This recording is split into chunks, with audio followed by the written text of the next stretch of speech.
Well, one game in the books, one set of casters also in the books. Welcome back, ladies and gentlemen, here for Oceanic Nationals playoff day number 1. My name is Enox, and joining me is the lovely Guz, my partner in crime here, as we continue on throughout the day. Of course, we've still got 2 best of 3s to come, Guz. Yeah, well, we just came off the back of a pretty exciting one between Okami and Noble. Unfortunately, Noble are now completely out of the Oceanic Nationals after losing that in a 2-0 fashion. And Okami, they'll progress on to verse Wildcard later this afternoon, so stay tuned for that as well.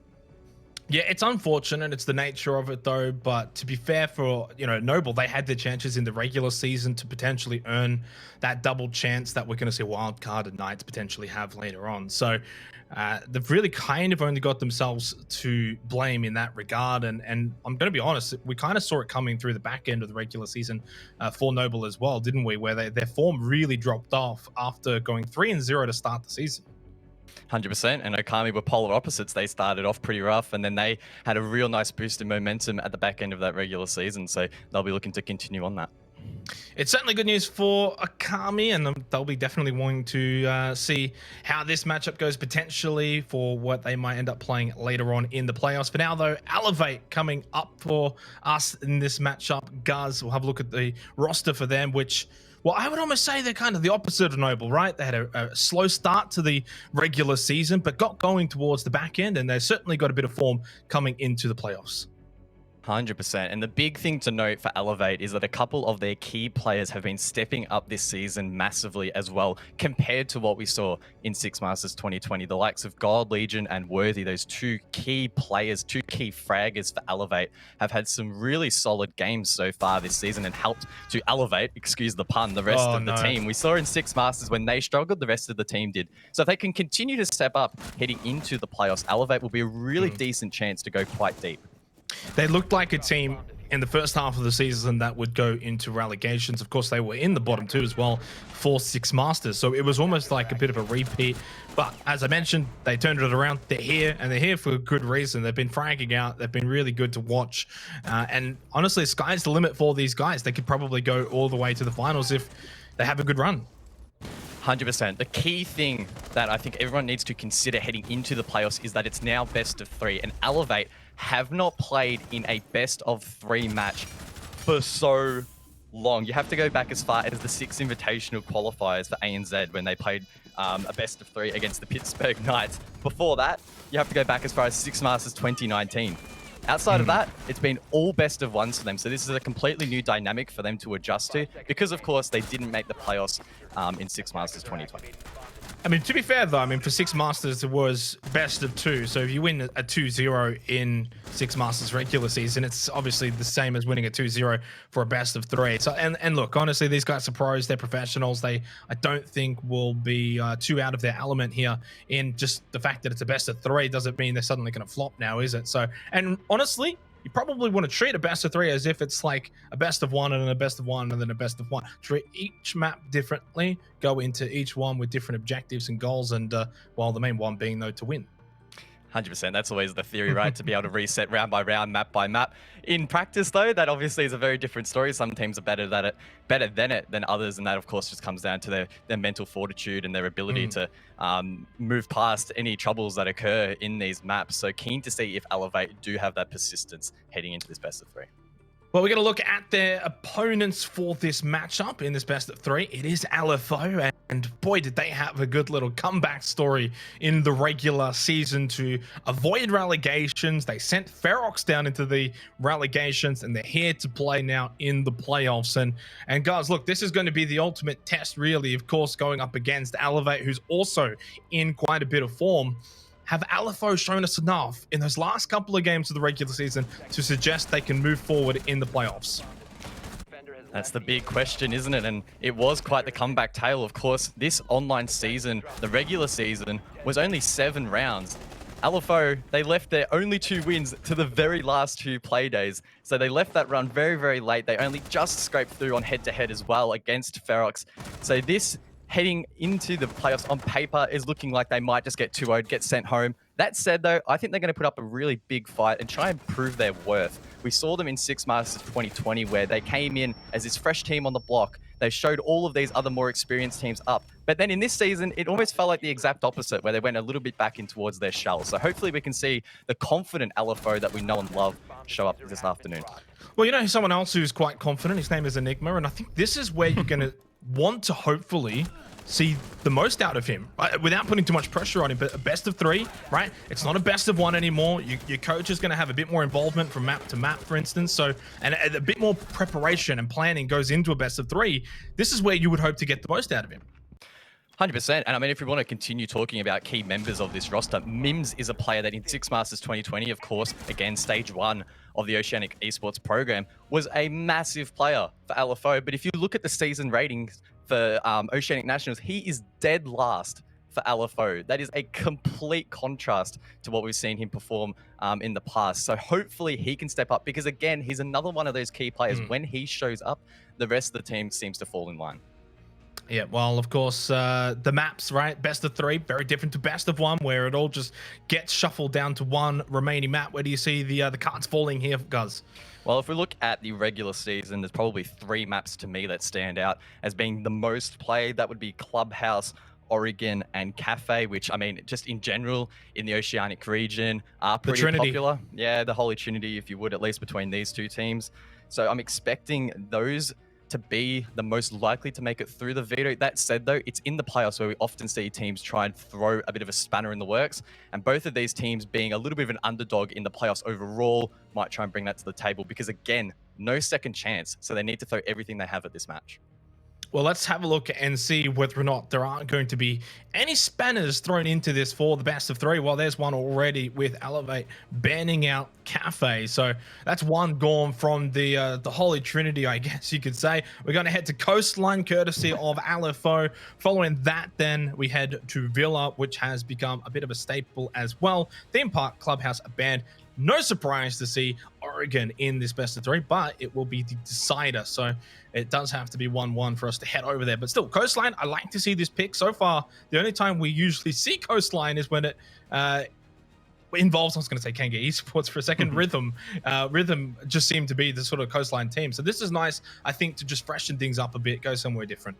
Both of these picks, Coastline and Villa, are massive. Coastline's only been played once between these 2 teams for the entire regular season. That was Elevate, and they versed Rhythm, 8-7. Really close match. So arguably, LFO have picked that because Elevate aren't very strong on it. We then head to Villa, which neither of these teams played during the regular season. So that is a big question mark as to who's going to come out on top of that. You would hope Elevate, considering they picked it and let it through the ban phase. We then, of course, will head to Oregon if it goes the whole distance, and that's when it spices up a little bit.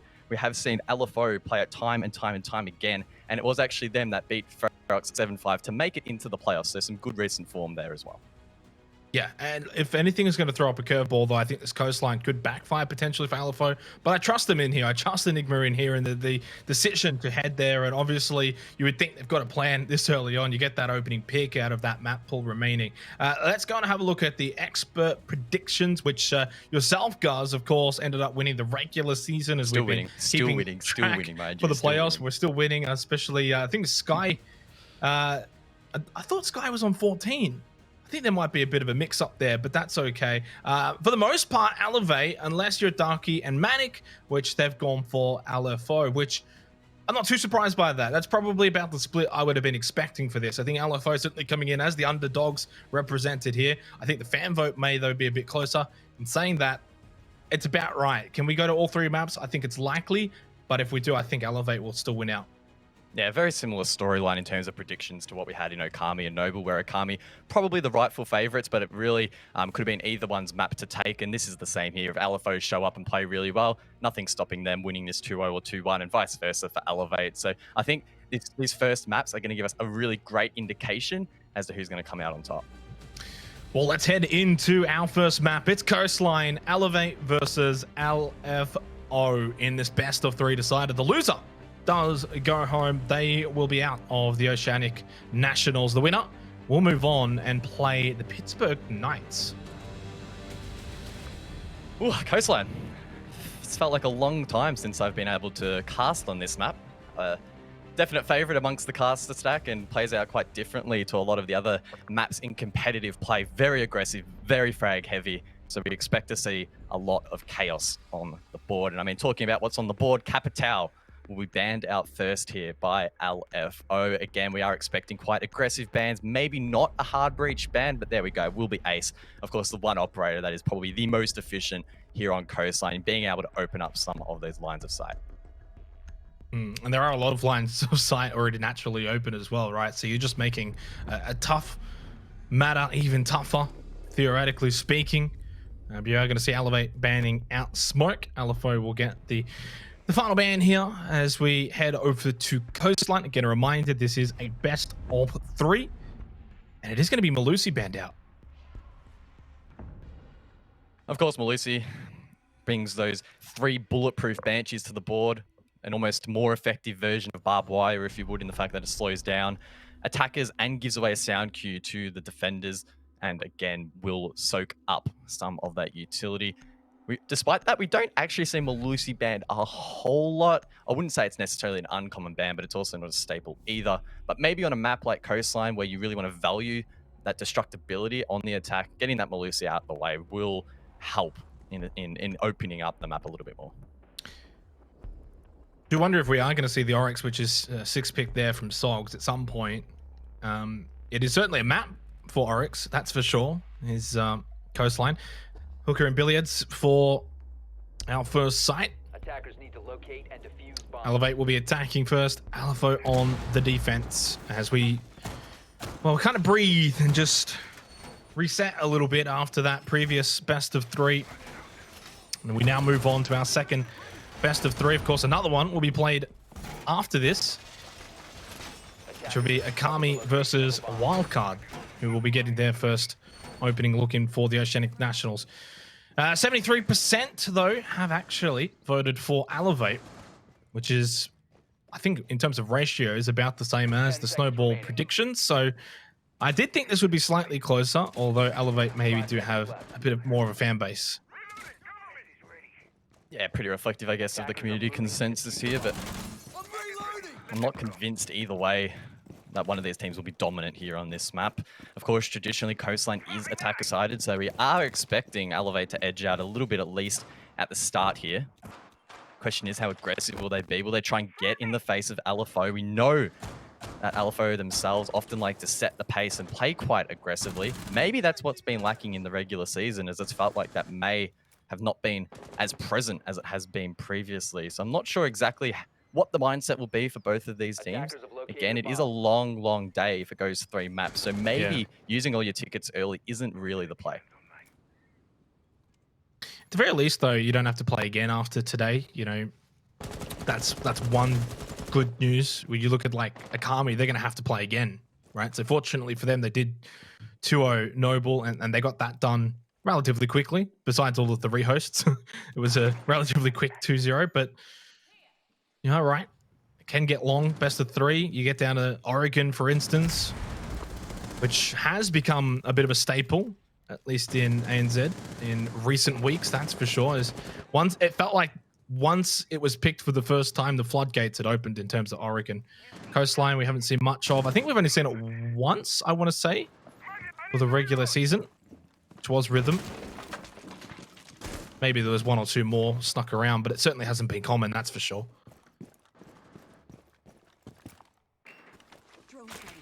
Halfway through the round now, Elevate looking to be pushing quite aggressively from the eastern side of the map.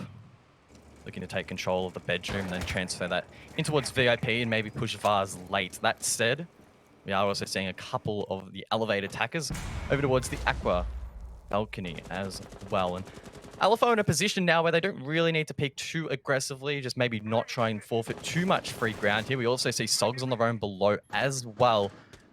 I think LFO's still in a nice position here to maybe catch Elevate off guard as they look to maybe shape up for a default plant, but Nasty's in that position, finds that first pick. It's not a bad trade though. Elevate playing that so well, but the C4 from below, Mims, so deadly from that position, able to find that pick, and now Elevate are on that back foot.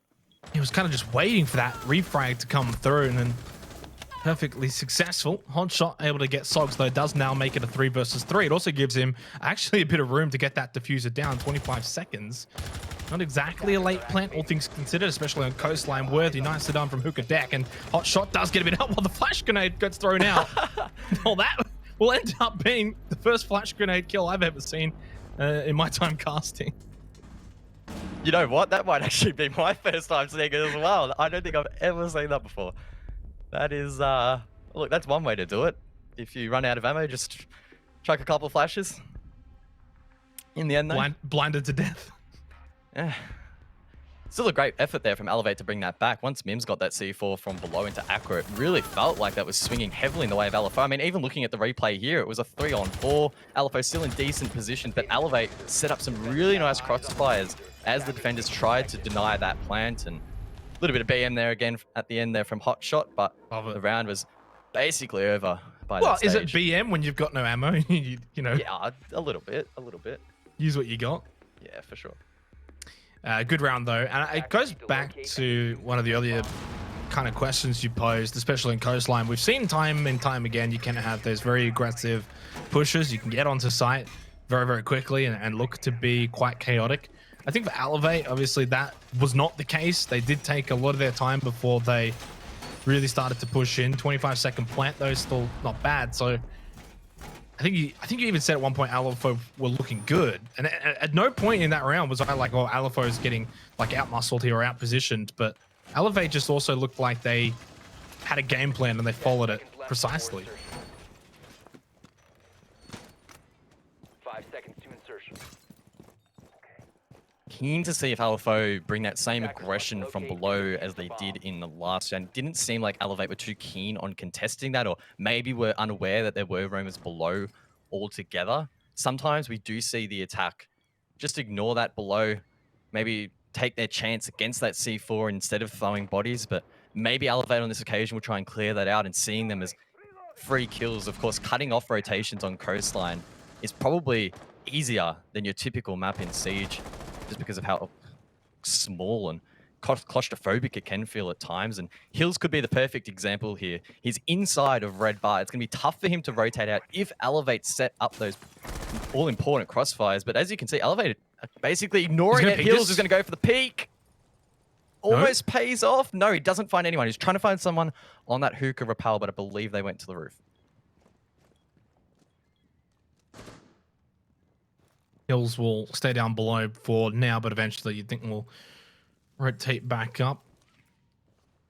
I'm definitely curious to see if there's going to be a difference in mentality attacking wise, whether or not LFO are going to look to be a bit more aggressive on their attacks, for instance, whereas Elevate are happy to slow it down a little bit. Cause LFO to potentially get a bit antsy.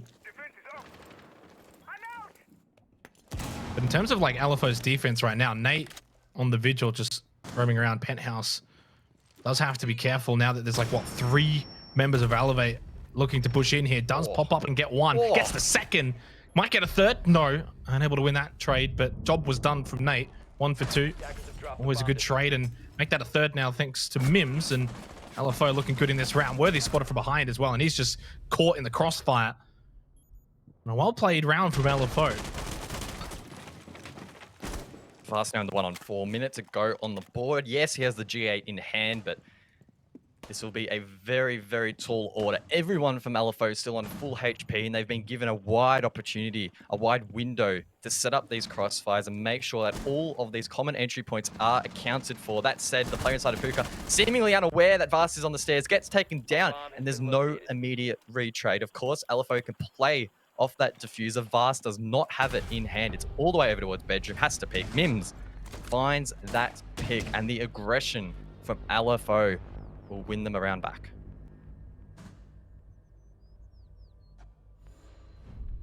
Well, I mean, they weren't even really that aggressive. Nate was just holding the position in Penthouse. Elevate just all sort of waddled in, and he got 2 for 1. Mims then obviously rotates over, expecting Nate to sort of just get overwhelmed, which ended up happening, and then Mims was able to get 1 more there. So you traded 1 for 3 in that little entry from Elevate. That's where it all backfired. That's where it made it virtually impossible. But ultimately, round one. We are 1-1. And we head over to Blue Bar and Sunrise.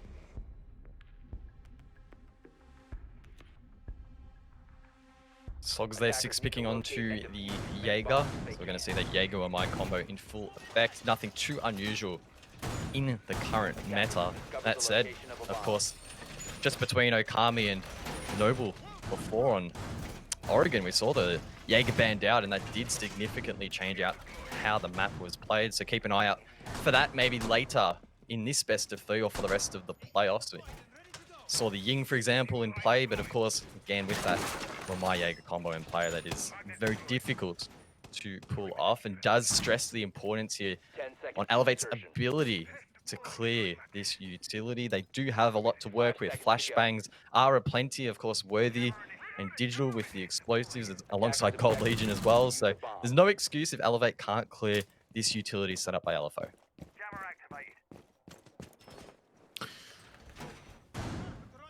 Utility simulator in full effect. 3 ADSs, shield down. Jammer as well. Nasty has pitched a tent and will set up shop, potentially. There's going to be a lot of time, though, because of how quickly you can actually get over to that position. It reminds me a lot of like Closet from Villa, just being that close, open up a window, start throwing in and trying to clear out those ADSs. Does play slightly similar. Nasty will look to try and find a peak. Does have to be careful. Because realistically in this situation, Elevate right now, just more than anything, trying to clear out that utility. So that kind of gives Nasty a potential free shot. And he, well, does make God Legion pay and does find one. That's job done. Might just be getting a bit greedy now. That shield's gone. The utility's gone. And unfortunately does get picked here. Maybe should have left a little bit earlier. Not a terrible clear by Elevate in the end. They finally progress towards that Towers location or sauna, whatever you wish to call it, and that can help them open up in towards the red default plant, which so far is looking like the play. The question is now, what is LFO going to do? They should be aware that this is the push Elevate will execute for. They just need to set up those positions to deny the plant. Nate, for example, here behind the bar, he's in a great position to lob a C4, and the likes of Sogs still roaming around as well, trying to maybe find one pick on someone on the attack that isn't suspecting it. Elevate, though, not rushing it. They're just taking their time here, and they have plenty of it. Still over a minute to go.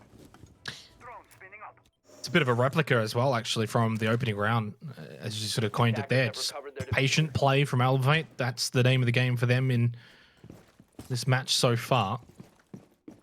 You just feel like there's a switch, and they can flick that switch at any moment and go. And what, 50 seconds? They went for a 25-second plant round 1. They may look for something similar here again, just trying to move in before that 20-second meta clock. Sogs and Aqua. It has to watch 2 angles. Oh, that's unfortunate for Worthy. Just strolled on in. A second one from Sogs. 30 seconds to go. That makes life oh so difficult now for Vast and Hotshot. Don't see them winning this round from here in a 2 versus 4. Going to be tough. Vast lit up from behind. Flank not covered. Is taken off the board. It's not a bad retrade there from Hotshot, but at this stage, it really is just padding the stats. 10 seconds left on the board. Sogs will wide swing, connects the shots, and LFO will take another round.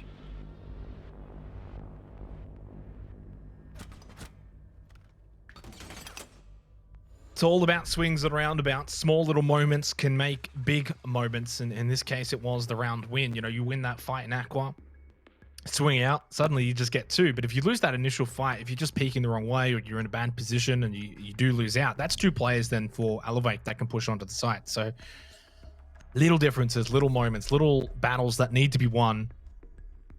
But of course, each round, I mean, it's not a best of 1 though. So you can't sort of get too ahead of yourself after just winning 2 rounds in a row. But it's a good start for LFO, all things considered.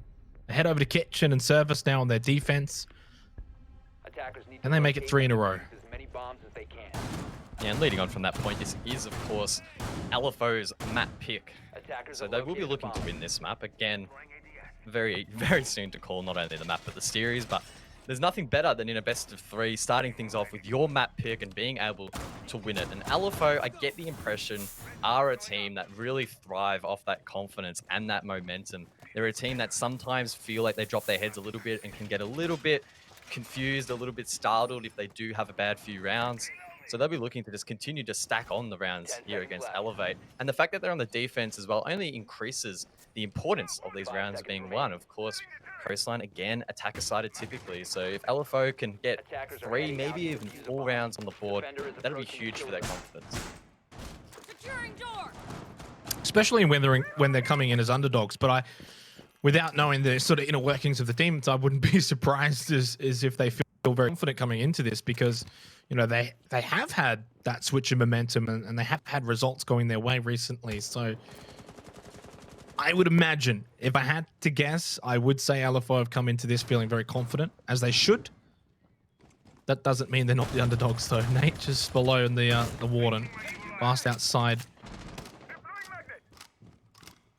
Long way to go, but in a best of 3, you always want to be winning your map pick. You lose this map, you go into the second one and you're going on to the opponent's map pick. It is a bit demoralizing. A bomb has been located. Elevate now looking to gain some control above the objective. A heavy presence here on the VIP deck, or the VIP balcony.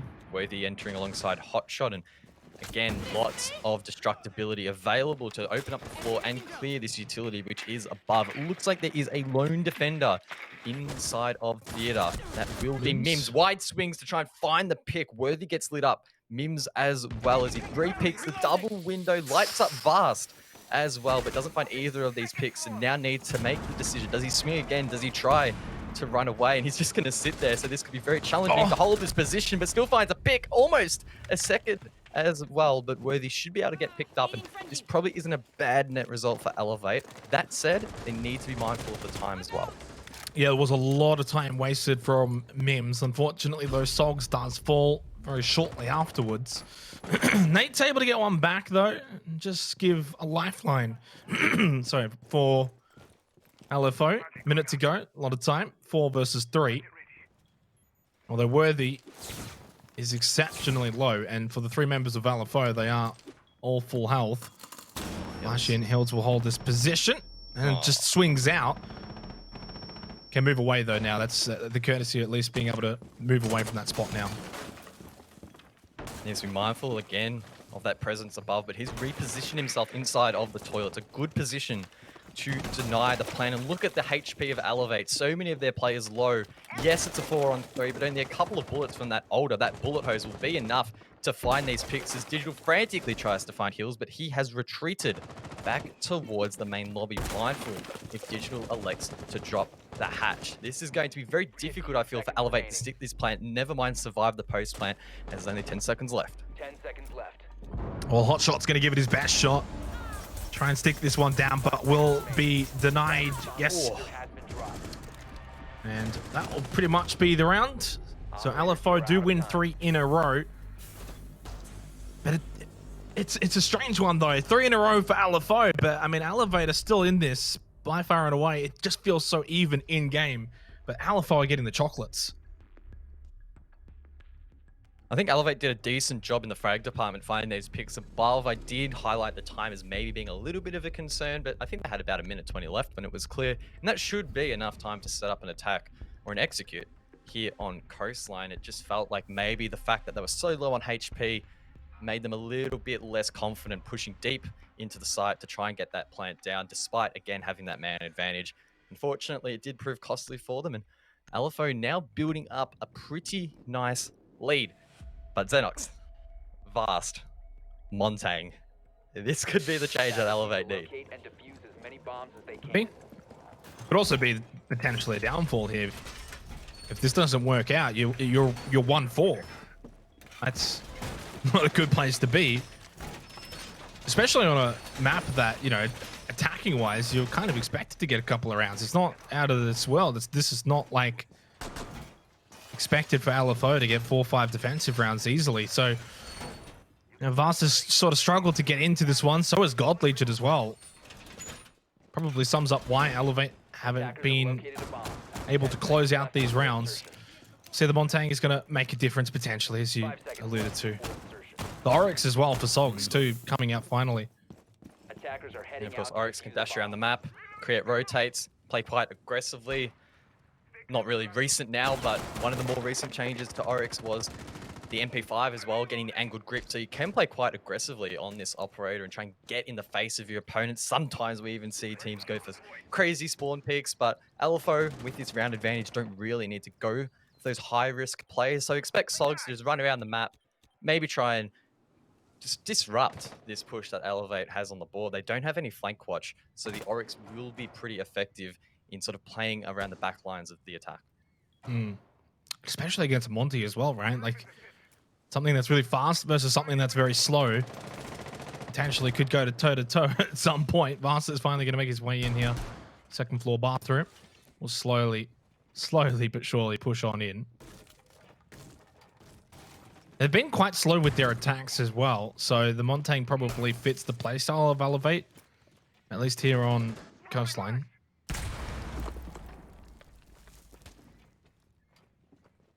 Thing is that no one from LFO on the defense is actually occupying this side of the map. We see Sogs in lobby with a neat little angle there in towards theater/bedroom. Might be able to catch a player off guard. A player does run past that rotating. Sogs either didn't see them or just enacted some trigger discipline not to give away what is a pretty powerful position. Again, remember, the Oryx can actually jump up through the hatches and the hatch is blown. So keep an eye on that very late. Sogs could go for a massive flank, and I highly doubt Elevate will expect this. Doesn't look like anyone's watching the hatch. I don't believe there's any drones on it either. So this could pay off.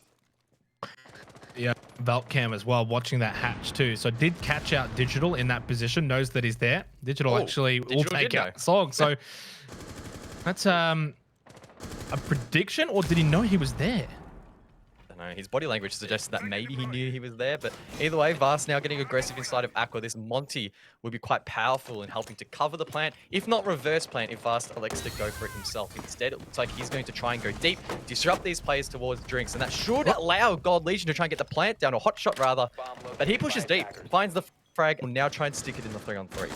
Very deep indeed. 42nd plant going to go down. Digital's very low, but does win the battle against Hills. Worthy on the deck. Trying to see if he can get involved here from outside. Hotshot does get Mims, and Nate's left in a 1 versus 3, but 3 players that are quite beat up here for Elevate. Wants to slowly swing out to the deck, but obviously Digital's not going to, or it's Worthy, in fact, not going to want to peek that. Digital probably doesn't want to peek either. No one probably wanted to peek, but Hotshot steps up and gets the job done for Elevate, despite the fact that they were all so low on health. Solid round there from Elevate. I like the aggression to go deep in towards site. Yes, Vast got taken down, and that did hamper it a little bit, but the fact that Hotshot stepped up, stepped through, got the plant down was a really nice sign of confidence. And then we saw Elevate in the post plant with some really nice crossfires to deny the rotation back from that Vars position, and it was basically impossible for LFO to win that once the bomb was stuck.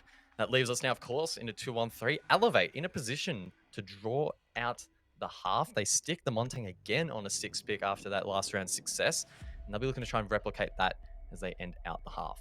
Attackers need to locate and defuse as many bombs as they can. Well, I mean, you may as well just go with what works, right?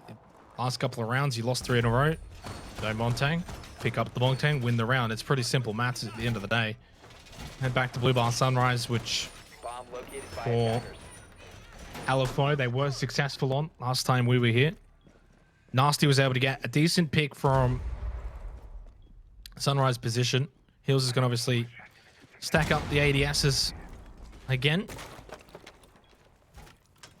But with the Montang, are they going to want to 10 push seconds through before insertion. this position? I don't know. They might want to change 5 this up seconds completely, left before Elevate. insertion. Yeah, that's the question, isn't it? Do they try and use that Montang to push to a really heavily fortified position, or do they go for maybe an office push in towards Blue Bar? We have seen in the past shield plays on that doorway do work on occasion. We can see Hotshot, for example, use those X-Kairos to open up that southern wall in towards the A site and plant behind that Blue Bar. Of course, you run the risk of being denied through the footholes that are in towards Courtyard, so it's not a golden ticket by any means to head your Montang that way. But it might be their approach. They found it really difficult to sort of flush out that position to the north last time. And here we go. It's coming through, but it is shut down. Hills and Mims, two big kills. It's the two shields as well. Take it down. Make it 3 as Hot Shot drops as well. The hard breach is off the board, and this round is all but over here for Elevate. Well, you were spot on. It was the office push, and they did switch it up with the Montang, but unsuccessful. Credit to LFO. They were switched on. They were ready for it. Had everything covered, and we've got 2 minutes to go, and it's bloody over. It's 5-on-2, Worthy and Digital. Obviously, they got no reason to not try and see what they can pull off here for the final round of the half, but I think a 2-4 half for LFO is definitely more than even maybe part of the course. This is a great half for them. Well, it's not over just yet, but surely LFO will convert this round. We are seeing Hills, for example, getting a little bit antsy, trying to find a pick. It's important that LFO don't all do this, because we have seen it happen before where these looking for these picks does result in the man count being even out, but it has been a little bit more disciplined now. Hills on top of the couch, finds that pick onto Worthy. That's 3 in this round. It's now Digital left inside of Blue Bar, who manages to find 1, but this is just stat padding at this stage. Surely it's 2. Needs to make it 3. Needs to make it 5, in fact, if he wants to win the round, as LFO will squeeze him out. It's a good half there from LFO. 4-2 is the scoreline. Yeah, great half. 4-2, you'd be happy with that. I mean, it is their map pick, but defensively sound. Now I'm personally intrigued at how this attack is going to look as well. Are LFO going to play in a similar manner to Elevate, that slow going push style, or they're just going to go straight in? Like we've seen, typically going back to a team that we usually play this map, which is Rhythm, they do like to go for those aggressive pushes. Like we're talking very, very quick plants and just chaotic onto the site sort of style. Kamikaze, really, if you think about it. Will LFO potentially, sort of employ that tactic? Or maybe because they're up 4-2, just play it safe. Need to locate and defuse bombs. They might well go on the aggression, or turn up that aggression in this first round. They did 6-pick onto the Finca, Nate from LFO. That could be an indication that they will play aggressively on this first round. Of course, it's risky, right? If you go for an aggressive rush on the first attack and you lose, in the context of this match, then it's only a 1-round difference.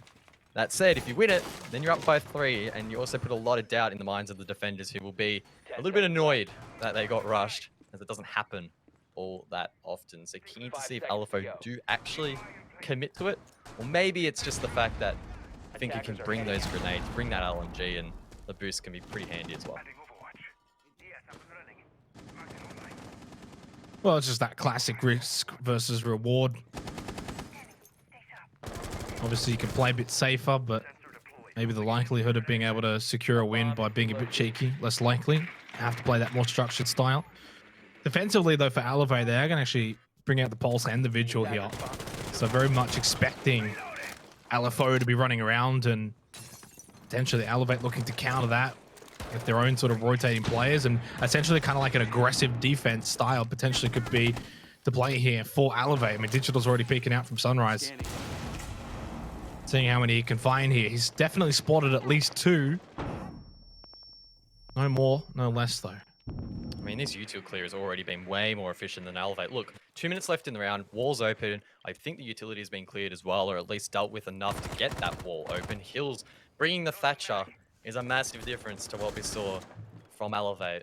Thatcher often makes it through the ban phase on Coastline, and LFO played that really well. Brought it to the table, read into the defense, and cleared that. So that's an option for them later if they want to go for the plant there. That said, they're not rushing to that execute too quickly. They still have more than half the round left to shape up something else, and just make sure that Elevate have to watch this location. Digital, for the rest of the round, is forced to look here. Doesn't matter if anyone's actually there from LFO, and even if Mims just sort of sits around there and applies a little bit of pressure, that's taking eyes off another location. It forced God Legion, in fact, to go for an aggressive play. Not sure if that really was the play to go for, but nonetheless, Elevate now at the man disadvantage. Talk about timing, though. I mean, I was literally going to make the same point that sort of you were making, spot on. I mean, Mims can just sort of hang around here while everyone else for LFO opens up other avenues in. The pressure's just mounting. It just feels like Elevator getting crushed right now from all sides. LFO played this brilliantly. Digital's low. I think God Legion maybe felt that pressure, and that's why he tried to make that run out, see if he could potentially minimize some of the pressure that LFO was causing. Grade's not going to find the target, though. 45 seconds. I mean, a lot of time has been eaten up here, but to be fair, LFO have been the ones in control. It's realistically up to them when they want to push in at any moment here, at any time. They're going to be the ones that sort of force this. As Mims finds Fast, he's got 2, 3 versus 5, 30 seconds. Time to head in. Didn't look to the right, though. Hotshot got 1, couldn't get the second, though, onto Nasty. Still a pretty significant advantage. 1 versus 3. Worthy unable to clutch the round. And LFO just looked flawless for the most part. Yeah, no, I genuinely believe that the reason they were so strong in that round was they brought the Thatcher to the board and cleared that utility inside of Sauna or Towers so much faster than Elevate. We saw Elevate stand there for ages, burning flash grenades. Gold Legion got taken down as well in the process of throwing one.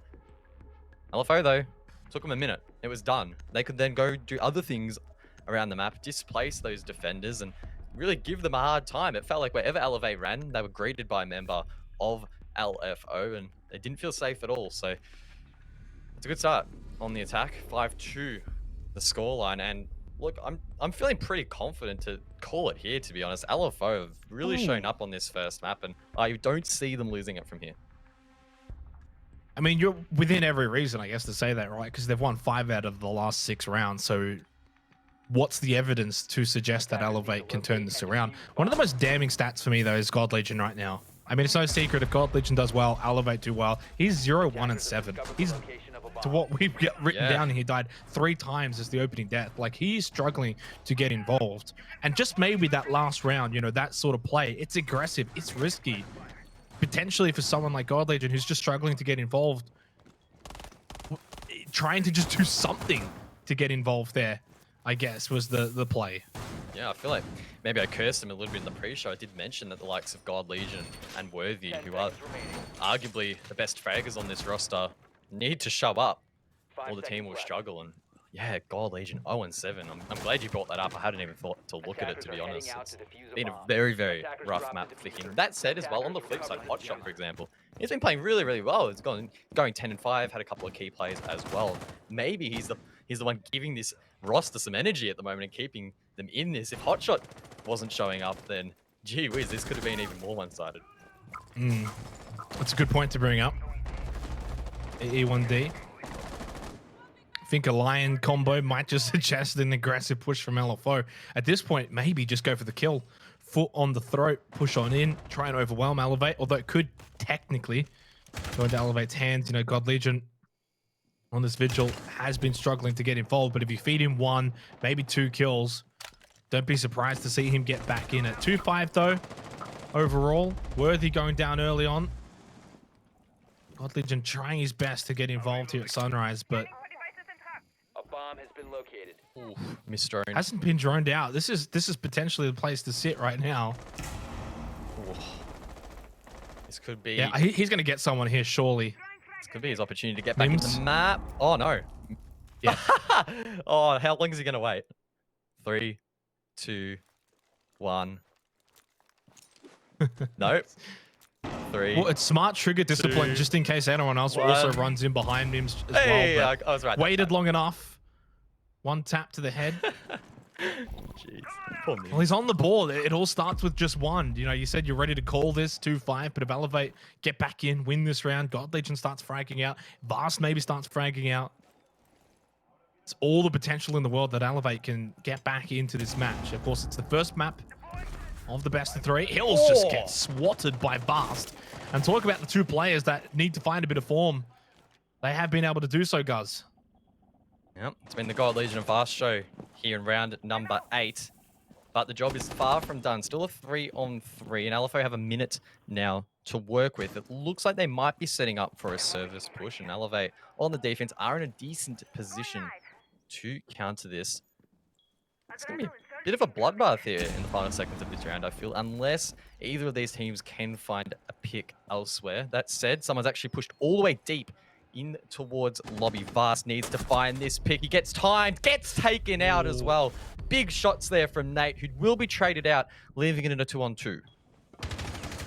Digital just holding the position, holding his nerve. The God Legion, though, does get shut down by Sogs, who creates a 1 versus 2. Sogs is low, though, from that trade, so Digital can easily get that kill, and does. Now makes it a 1 versus 1, 15 seconds. Does have the diffuser in hand, but wants to go for the frag, and does tag up Nasty extremely low here in Kitchen.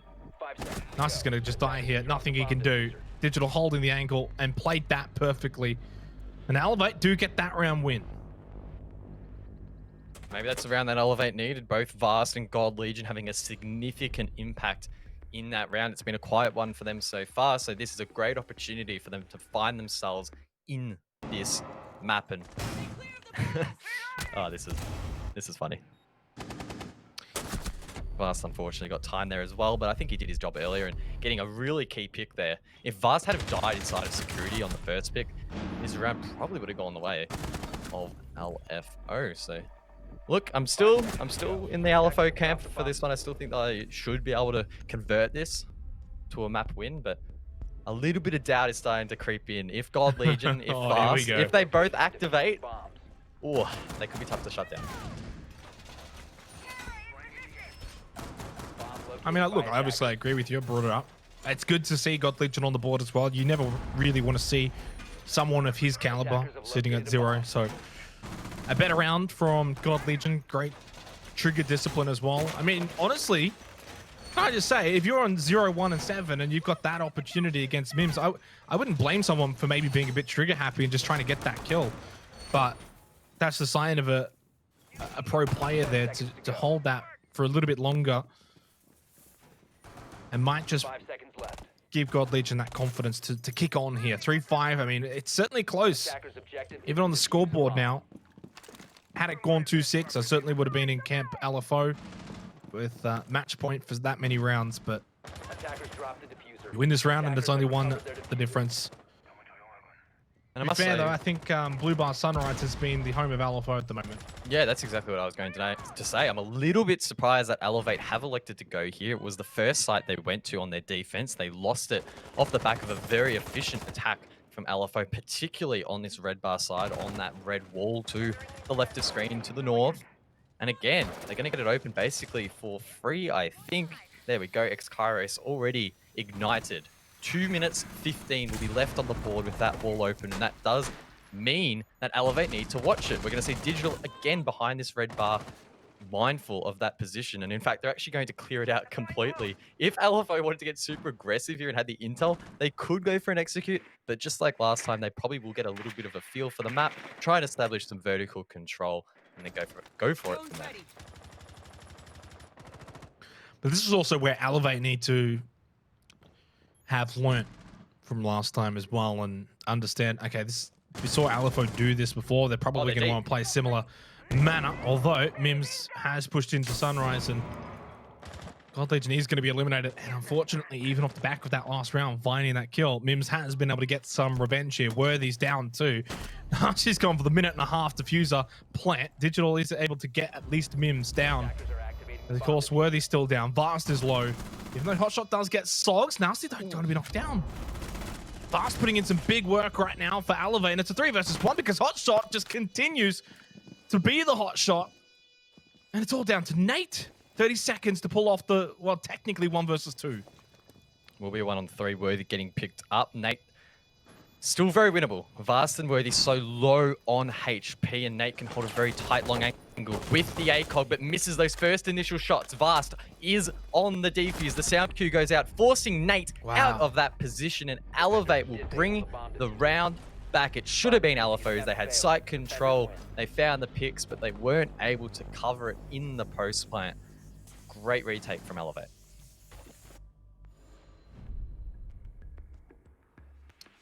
How's your Still good. LFO. Still good? Yep, LFO. All right, just checking. I mean, maybe not quite as confident, but look, this is probably one of the more heavily defender-sided Coastline games I've seen in a while, so Who knows?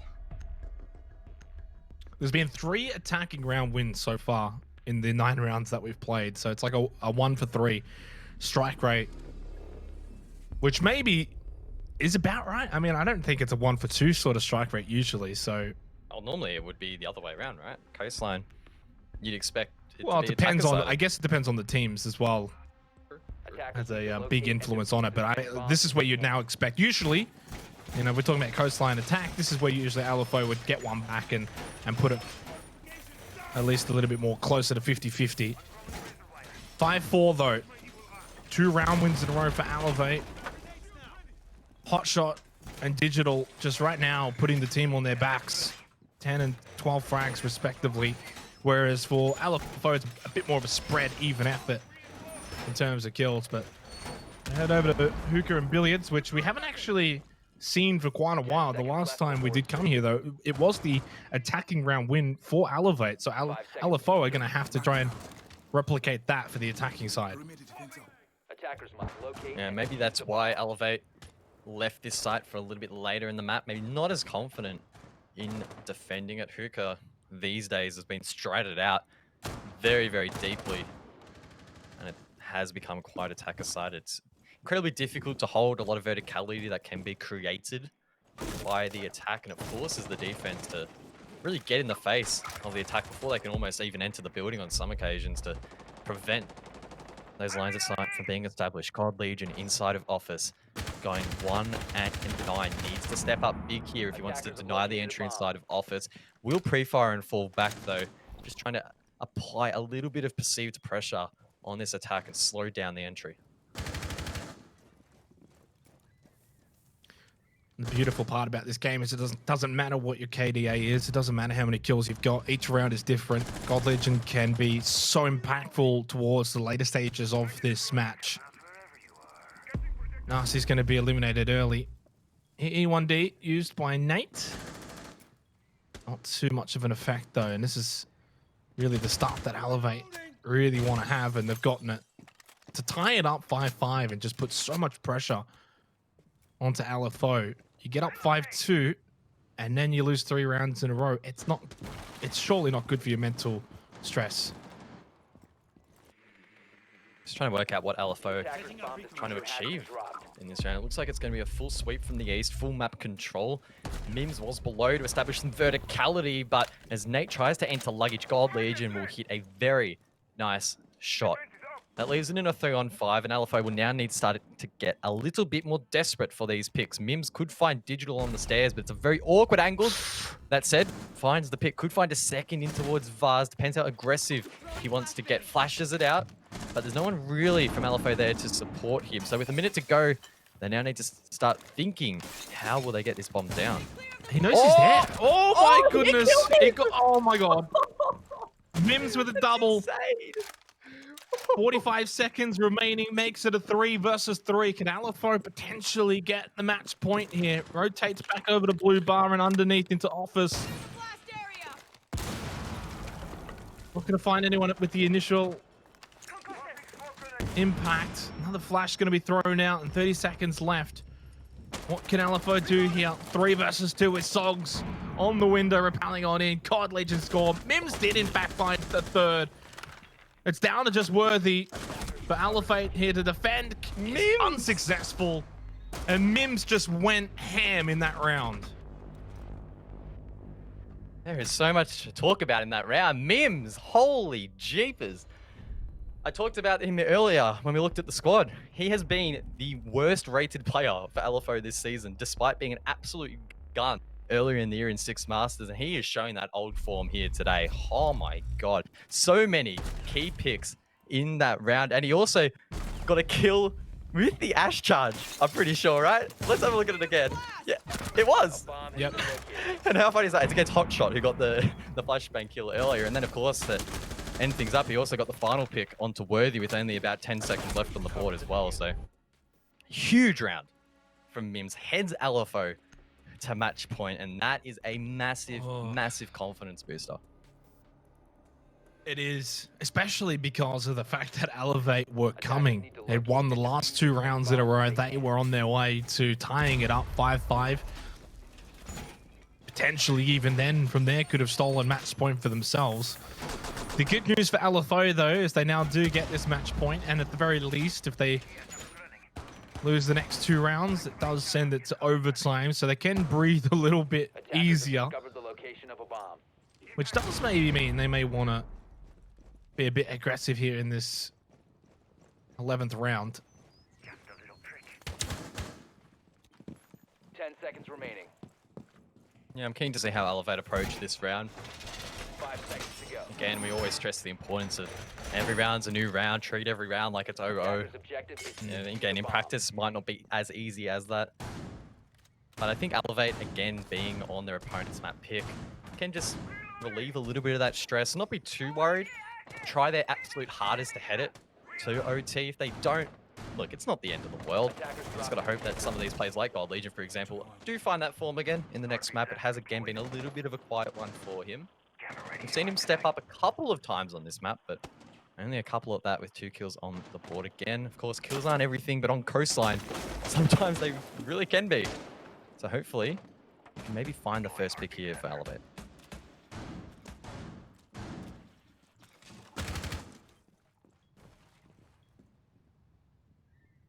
To be fair for God Legion, I mean, you're playing a certain role as well here on the Vigil, and sometimes you're just not going to be able to find the frags. You got to do other things. You got to hold certain positions, Attackers take recover out the drones, rotate around. You've got a lot of more on your plate other than just finding kills.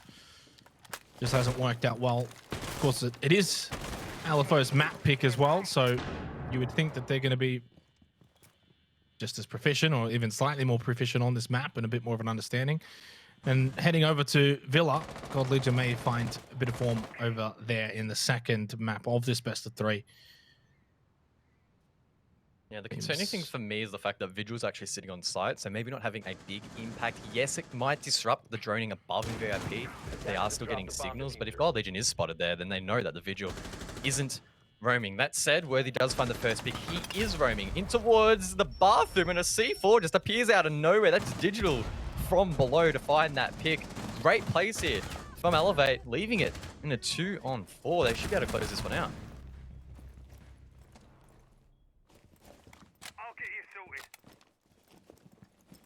Well, you'd think they should. 50 seconds remaining. Neither Nate or Hills currently with the diffuser in hand either. Digital was picked back up, by the way, after Attackers recovered the getting bomb taken diffuser. down. Hills does have the diffuser now. 40 seconds to make something happen. I mean, Digital and Hotshot are very low. You find those picks somehow, and then it can make it a 2 versus 2. Nate's going to definitely get one here, though, at least against God Legion. Hotshot gets one back, though, the C4, and Worthy quickly will take out Nate. 6-5. One more match point, at least, still, though, for LFO. Yeah, it just felt a little bit different in terms of that attack compared to the others from LFO, where we've seen them often aggressing early, getting control early, but it never felt like they had a look in at that round. It felt like Elevate had at least a little bit of control on the roam. Worthy was in a very precarious position, but Digital was below there to cover him, and that opened up the round really nicely and forced this aggression from LFO. And unfortunately, in a 2-on-4, you are, of course, going to back the 4 men in, and that was the result. 1 match point left, though. Blue Bar Sunrise will need to be a successful attack for LFO. If they take the round, they get the first map in this best of 3. Again, this is their map pick, so they'll be looking to close it out ASAP. Defenders, protect your bombs from being defused by attackers. Especially with the fact that, Attackers have discovered to the me at least, location God of the Legion and bomb. Vast, just over the last couple of rounds, guys, have been able to get back in to this match after what was a really rough opening 6, 7 or so rounds before just recently finding a bit more of their footing here on Coastline. It's taken a while, but they get in there, and well, you win this round and you can send it to OT. Otherwise, LFO would be obviously ecstatic with a 7-5. seconds remaining. Up 1-0 in the best of 3. Head over to Villa, and essentially on Villa you get a free shot. You just get a free punch. It's not your map pick. You win it, and obviously you move on. You lose, and well, you go to Oregon. It is what it is at that point. 100% blue bar. We've seen it appear 3 times in this second half alone. It's been a 50-50 split between the attack and the defense. We've seen a couple of different approaches from both teams attacking this side, and it looks like early control will be given to Mims inside of office. I believe it's hot shot inside of security. It is behind the shield. LFO will likely need to clear that, as taking on this gunfight will be very, very difficult. Deploying mag. Attackers have located a bomb. What a performance, though, from Hotshot. Spectacular. First playoffs as well. And hasn't looked out of place whatsoever. What have LFO got, though, here for final round of their attacking half? They win. They win the map. They lose. We head to OT. They have certainly stalled a little bit here. Just opening up blue bar. Hot shot, though. I kind of back him in at this point, guys, if I'm going to be honest. To win out here from security, find a pick or two, and just cause a bit of chaos for LFO. Taking unusually long to clear this. The Ash has so many flashes to clear the magnets, and then the Ash charge. You could even bring Hills along with an EMP if needed. It looks like eventually they will clear enough of those magnets to drop the shield, and Hotshot is actually going to elect to hold the position. Needs to be very mindful. Mims as well, holding the angle. And look, I think LFO needs to commit to this. They need to try and pinch him out, try and clear this position. Otherwise, it's very difficult to go for this office attack. And there we go. It gets shut down, but the pinch will come through. Nasty maybe a little bit too slow there, but nonetheless does find that pick back. And with a minute to go, LFO can now start to shape up for this execute. Attackers drop the bomb diffuser. 55 seconds remaining. 4 versus 4.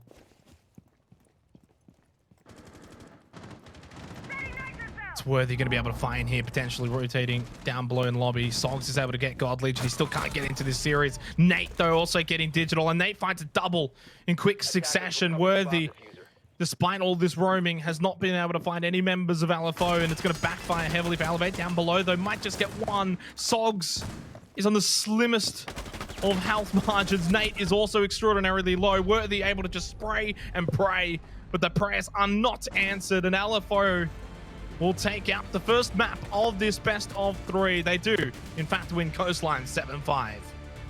Solid performance there from LFO. I was a little bit skeptical if they had the goods here in the playoffs, but so far, so good. Again, it's their map pick, so it doesn't give us the best indication as to whether or not they can really take on Elevate on their map pick, but it's a good start nonetheless. Well, I mean, you can only play the map that is in front of you, and they've been able to do that. Credit, though, to Elevate for at least fighting back. At one point, it was 5-2 in favor of LFO. There was a fight back, of course, though, from Elevate. So I guess from their perspective, they can sort of look at that, try and build on it, going over to their own map pick on Villa. Still, I got to say, thoroughly impressed by LFO. They're the underdogs coming into this. We saw it with the snowball predictions. We saw it with the community votes as well.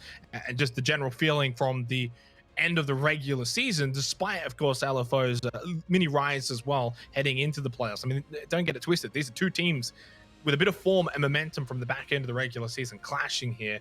But the series is certainly not over. We've only just started. It's 1. I could definitely see this going to 3 maps now and headed to Oregon for that decider. In fact, I'm going to be honest, I think I'd be a little surprised if we don't see that happen. Yeah, I'd be the same. And you mentioned that LFO were quite impressive. Leading on from that, Mims from LFO was an absolute gunner on this map. We saw him, in fact, in 6 Masters again when he was at his best on maps like Coastline, popping off. So he's in that good old form. If he can continue that in this best of 3, maybe we won't go to the decider. I feel like Mims is enough of an impactful player to have a really big influence on this second map. Question is, will it be enough to get them over the line? We'll have to answer that question after the break. Of course, when we come back, we do, in fact, head to our second map of this best of 3.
She doesn't have the time, always talks about all the other guys.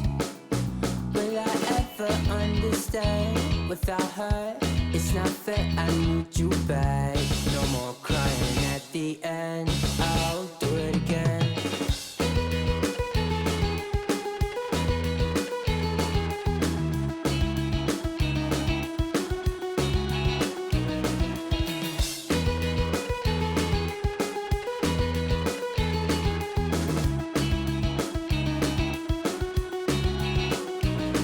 I told you I was lonely and laughing, get out my head. And even when I told you I loved you, I hope I do. No, I do.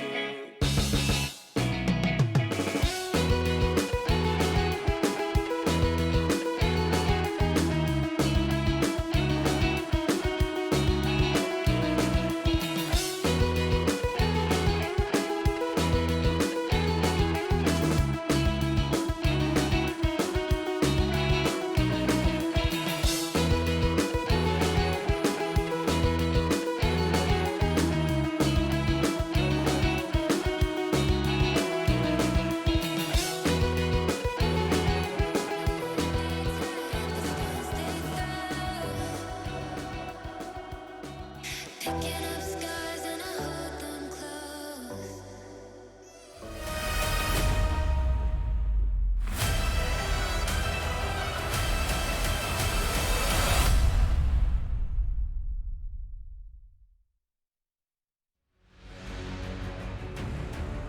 Well, Coastline was LFO's map pick, and they did, in fact, win it out 7-5 in the end here for this second best of 3 of the day for the Oceanic National playoffs. Welcome back, ladies and gentlemen. Of course, we are just getting warmed up. We've still got another map to come, at the very least, at a minimum, here in this matchup, Elevate versus LFO. It is currently now LFO winning 1-0. Guys, you're pretty happy with that. You're in their camp, it seems. Yeah, well, there was a point in that map where I felt pretty comfortable in calling it in favor of LFO, but full props to Elevate. They fought really hard in the last few rounds there to try and bring it a little bit closer. In the end, LFO did edge out 7-5. They avoided the OT on their map pick and took it pretty comfortably, or confidently at least, in the end there. But look, this is the real test now. We head to Villa, Elevate's map pick. Can LFO bring the goods to the table again? Well, the pressure's mounted now onto Elevate. Plain and simple, right? This is like their map pick. You're down a map. You lose this, you're out of playoffs. And what does that say for what was a bit of a renaissance in their back end of the regular season? They did, find a switch in form, but could all be for naught if you do, in fact, lose this one. So I don't know. Right now, LFO definitely have shown us to not count them out. That is for sure.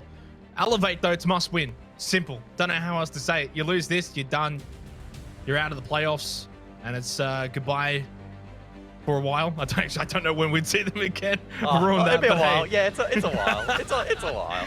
It's a few months. It's a while. Villa, it's Elevate's map pick. Let's get into it. Of course, Villa will play out very differently to what we saw on Coastline. Typically a lot more structured, a little bit slower paced, and leads to very explosive late round executes. Expect the bands to incorporate some hard breach, some utility, anything really to try and slow down these attacks. Ace again off the board. That's the second time in this matchup we'll see him taken out.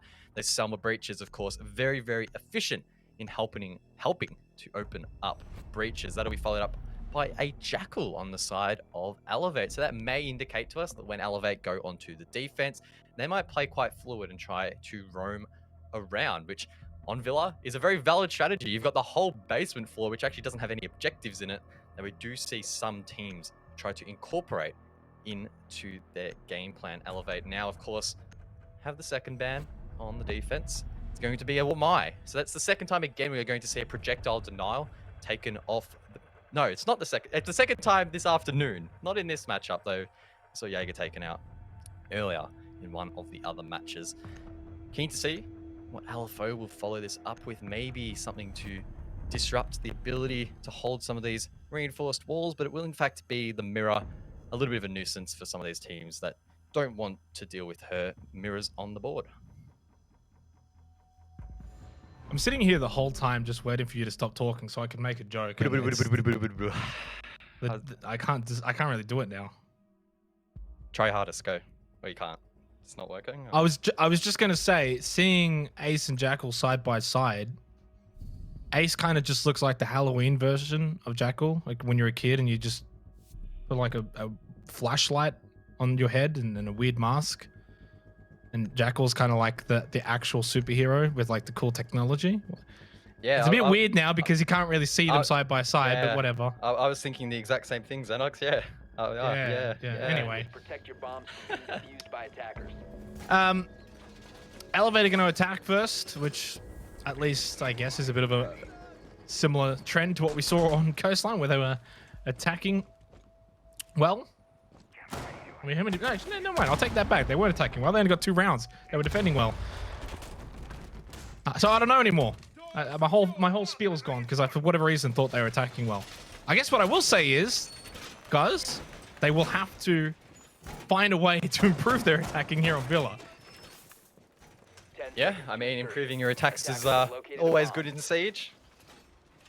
Goes a long way. That, yeah, in general, the game is defender-sided, naturally so. The attack having to make those first moves and push into the defense that has plenty of time to be established during that prep phase and in the early stages of the action phase as well.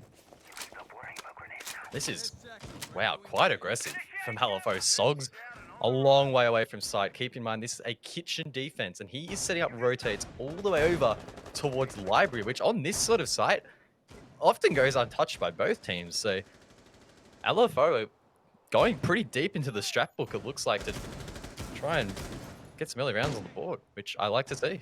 Deep into the strat book? Yeah. How deep into the strat? What, is there like a couple of like surface layers of the strat book? They're like, no, we're not going to use those. Well, you've got like your first couple pages, which is just like your default strats, and then you have like your Desperado strats. I mean, I could imagine Enigma just sitting there with like a binder, like one of those big giant binders. You know who loves his binders? Silex. Every time he's at a LAN, man, I don't know how he carries it. That's why that's why he's so buff, because he carries around his binder. I think right now, speaking of carrying, Hotshot was definitely carrying most of the load on Coastline. That was pretty good. It was a good segue. And I was going to say that the guy on our screen there, God Legion, definitely needs to pick up the pace a little bit here on Villa, turn things around. You're 0-0-0. You're not 0-1 and 10 anymore. Got to find some form here on Villa, because I think we've seen it time and time again with Elevate. If God Legion's fragging out, they tend to...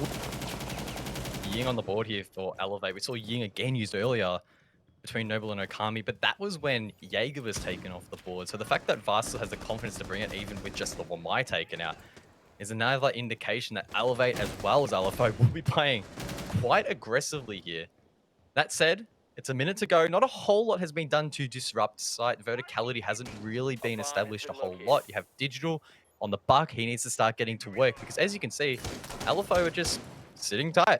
No real motivation for them to move at the moment. Digital will finally start tearing up the floor, but it's really up to Elevate to start getting that ball rolling, and Digital does narrowly miss what could have been a free pick.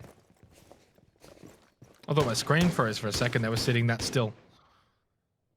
It's like a statue in Aviator at the moment. Sog's not moving an inch. 30 seconds left, and it's still a 5 versus 5. Now we'll start to move back over, just watching landing. Mims, of course, getting the opening frag. I mean, is there really a surprise there? Vast eliminated. Hotshot's just been injured as well. Nice wide swing, though, from Digital. 15 seconds left. to take out Sogs, a very important pick there. Now 3 versus 3. Digital's though taken down. Worthy trying to get involved, runs on into Diner to get that diffuser down. God Legion gets a big one. He's gotten 3.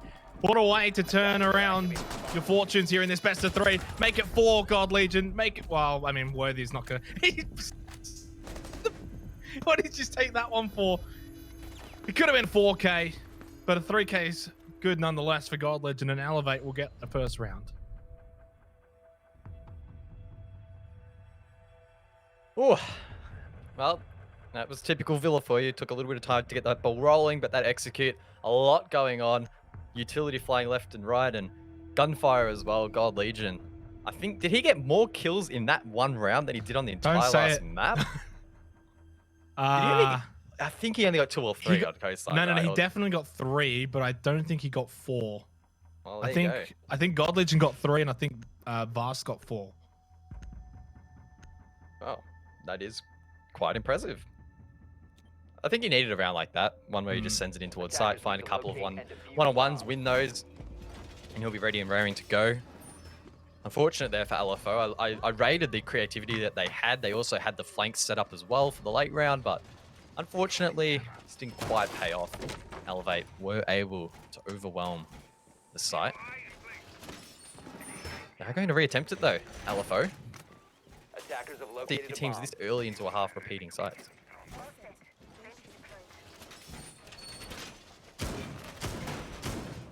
I mean, to be fair though, if we usually do see a team repeat a site, it's usually only once, and then if they lose it again, then they'll move on, try something different. 5 seconds to insertion. It's not totally out of this Attacker's world. objective is to defuse Maybe on the bomb. Villa, you got some other options. But you would see like certain maps like Oregon, for example, if you lose basement, typically you'll choose basement again. Lose it twice, and then you'll probably move on. LFO, of course, they get now technically another shot to try and fix up whatever mistakes they felt they made. I mean, to be fair, I mean, it was a 5 versus 5 with 30 seconds to go. How many mistakes, realistically speaking, did you really make for 2 minutes? Probably not many, unless they felt they gave Elevate some positions that they shouldn't have given.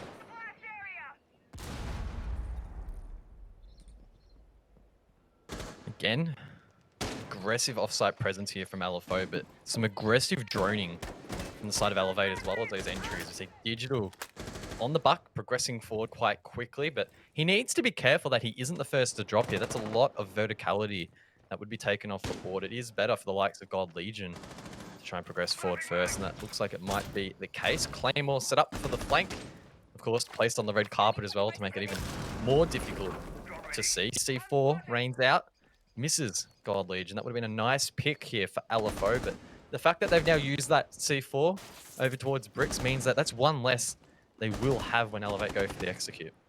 And it also gives God Legion and Elevate that, you know, notice that there is a player or two roaming up on that second floor, which is why I have seen God Legion peek up there and make a bit of a maneuver. 1.5 minutes remaining. I think right now LFO just trying to buy as much time on this second floor as possible and not allow Elevate to be as set up for that structured push in. Hill's still just roaming around. I think there's any... Are they all back down there, or is there one still up there? Nah, all down. Hills is actually What? heading He's over back up towards there now. Tom, so this could be the play again outside of the Claymores. No dedicated flank watch here for Elevate, and all 5 members are alive, so there may not even be someone watching drones if they are set up as well. So Hills could be a key operator, key player in shutting down this verticality as God Legion finds the first. Question is, can Hills step up?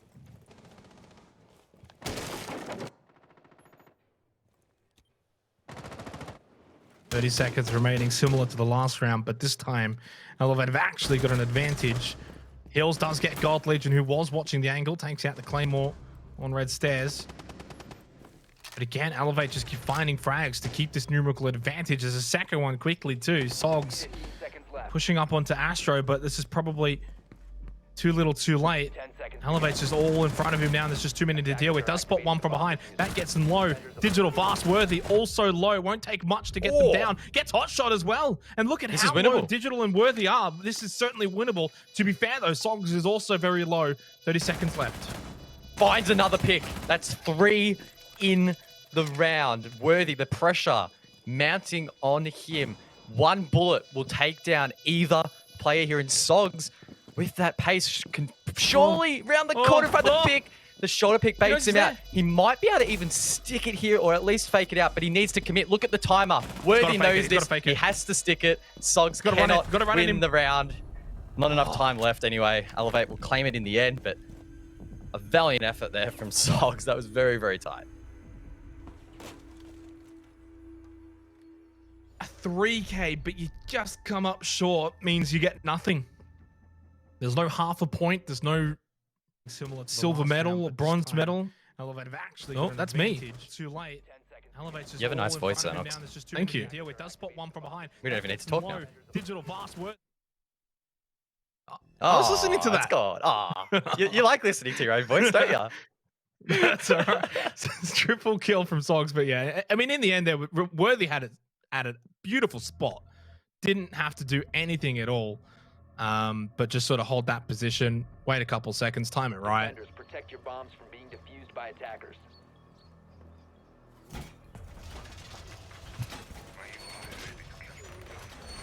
Wow, Elevate.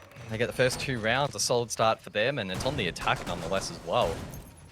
Giving a fair indication as to why Elevate maybe did decide to pick this map. Villa was a map that I highlighted wasn't really played by either of these teams. In fact, during the regular season, it wasn't touched at all by Elevate or LFO for that matter.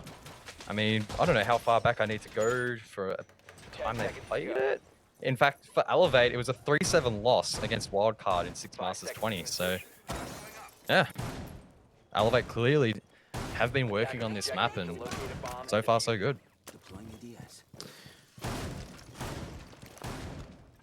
Well, of course, that's not counting scrims and whatnot, so it's hard to really fully understand that. But, yeah, maybe. I would certainly say both teams, though, will be prepared for Oregon. I think that would be a given because of just how we've seen so much Oregon recently since basically midway through the regular season. It certainly would have been a map you would think that both teams would have prepared for. Maybe Villa's one that just slipped by LFO potentially. I mean, we're only 2 rounds in. It's hard to really gauge where this is heading so far. I mean, but Elevate off to a good start, 2 attacking round wins off the back of losing that first map as well. You would have to think there's 2 ways to handle the pressure. You either step up to it, perform here on Villa, your map pick, or you buckle, and right now they're stepping up to the plate. Sog's aggressive towards the top of the red stairs. It looks like LFO are trying to disrupt this map control as much as possible without giving away their lives for free. So it's very much walking on a tightrope, if you would. You want to provide, again, as much disruption as you can, but if you do die, it's almost for nothing to some extent. So it's important to strike that right balance. I'd say so far, for the most part, LFO have actually been doing a decent job in that department. I think it's important that they really knuckle down in these executes. That feels like the stage in these rounds where Elevate do have that upper hand, and LFO are being overwhelmed a little bit.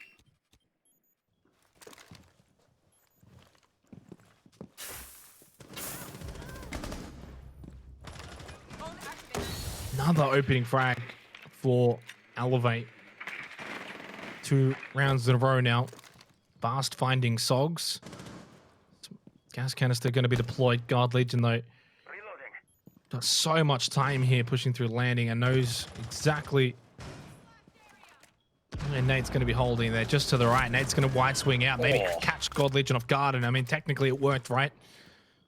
That's big from Nate because God Legion has just been tearing it up here on Villa. 45 seconds remaining. Vast will take God Legion's position and Nate will have to continue to defend here. Oh, good pick there from Didge. That's Mims, the danger man for LFO, taken off the board. And it's now up to the attack to try and convert the diffuser, but Nate needs to be cleared. He just continues to shut these players down, and the smoke is perfectly placed to deny the retake, and he finds another. That's a triple. Could well be an ace. Manages to down 1 and finds the quad with the smoke. It's a huge round nonetheless and leaves it all in the hands of Hotshot. 15 seconds left on the board. He progresses through towards Barathon, needs to pick this player inside of Astro, but Nasty can swing wide, finds the 5th and final pick in the round for LFO, and they get their first defense on the board.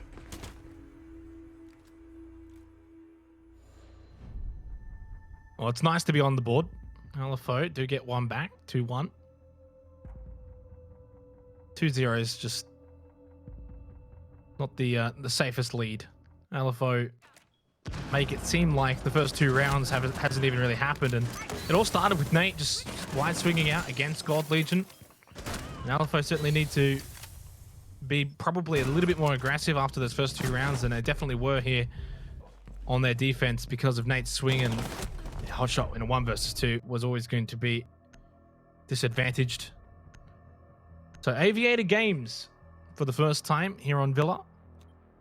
The defense of LFO. Attackers need to locate and defuse I think right now pass mark for LFO is sending it to, if they can at least go 3-3 in the half, considering the 2-0 start that Elevate had, I think they'd be okay with that. Yeah, I mean, I don't even know if I could put a number as such as to what a pass mark is, even in the half or the map as a whole. Again, it's Elevate's map pick, so you would expect them to win it. It really comes down to, at least from my point of view, how are LFO actually playing? So far, they've been playing pretty positively, and the sort of breed of siege that they did convert so well in 6 Masters when they were actually looking quite strong, and maybe that's coming back now here in the playoffs. If they can continue to get in the face of Elevate, play confidently, and not look like they're wandering around without a clue on what they're doing, which we have seen them do this season, or at least in the regular season, then I think they'll be a decent shot if it does go to that 3rd map. Certainly can't argue with that logic. You're right, LFO definitely have been playing well. Song's just roaming around a little bit, but going to stay on this 2nd floor. I believe from what I can see here, LFO actually going to just have all 5 members on this 2nd floor for Aviator Games. Just simply just try and clear out as much utility right now for Elevate. That's pretty much the plan. I mean, Thatcher's available, but hasn't been picked yet.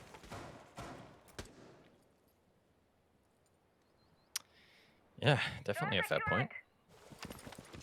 It almost feels like the teams have gotten so used to Thatcher being off the board in the old, with the old Thatcher after the adjustment, or before the adjustment rather, that some of them sometimes overlook those EMP nades when he is available. That said, you can use verticality to clear a lot of this utility, so maybe the Thatcher isn't necessarily required and just makes the job a little bit more efficient when you could bring the likes of the Buck, for example, and just clear from below. Looks like Digital has been tasked with doing that. I think it's been relatively successful. Not sure if the walls are still electrified. Yeah, they're not. So that's pretty good work already by the attack, and we can see some lines of sight already being generated, not only on the reinforced wall, but from below as well. And you can just see LFO trying to find a safe place rather inside of sight, and it's really difficult at the moment. Splice, is that like a spork? Shush. No, I certainly agree with you though. The Buck is just causing so much mischief down below. And really, I mean, it's a 5 versus 5. Mims, Hills, both been tagged up. If Elevate want, they can sort of send 3-4 in on this 2nd floor and just keep Digital down below throughout the push. 40 seconds. I mean, that's the risk. But then if a couple of your attackers then die on pushing in, you're going to be out of numbers. So you can then have to call him up a bit late. 30 seconds left. The last time we did see a slow push like this, it did go in favor of Elevate. Nate, though, 2 rounds in a row, will get the opening frag onto God Legion for himself. And it is just going back and forth right now in the last 20 seconds. Hills, the Maestro, 3 versus 3. And that's going to be Hotshot with a kick headshot onto Nasty. It rhymes. It's perfect. It's fluid. Worthy pushing on in. Refrag. Didn't even need a refrag. Just takes out Hills before he could even get anyone. Hotshot's down here. Big play for Socks coming up. He has to just stop Digital. 1 versus 1. He's sticking it behind in the bar. Jumps over. And jumps over the hurdle and wins the race in the end for LFO. Oh, that was so close. I think Digital did get off the plant maybe at the very, very, very end, or was just about to.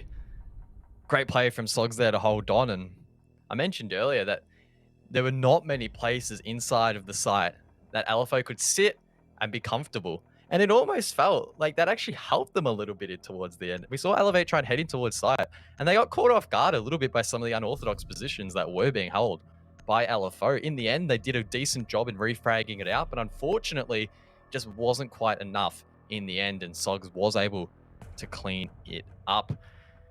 That leaves a scoreline now, 2 apiece.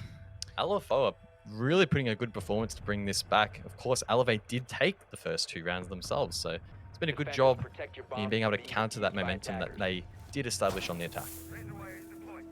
Well, the first 2 rounds was kitchen dining, which is where we head now for round number 5. So far, actually, Elevate have only been able to win on this site, and well, obviously that means LFO have not been able to find a round win on kitchen dining now. At the very least, this would mean if they do lose this, they don't have to come back to kitchen dining again. So I don't think they would. Fair to say, if you've lost it 3 times out of 3, probably not going to want to pick it for the final round in the half to come after this one. So this is a big round, though. If LFO win this, I back them in to actually be up 4-2 in the half, which is crazy to think about because of the 2-0 start to Elevate, where, you know, their attack just looks so clean.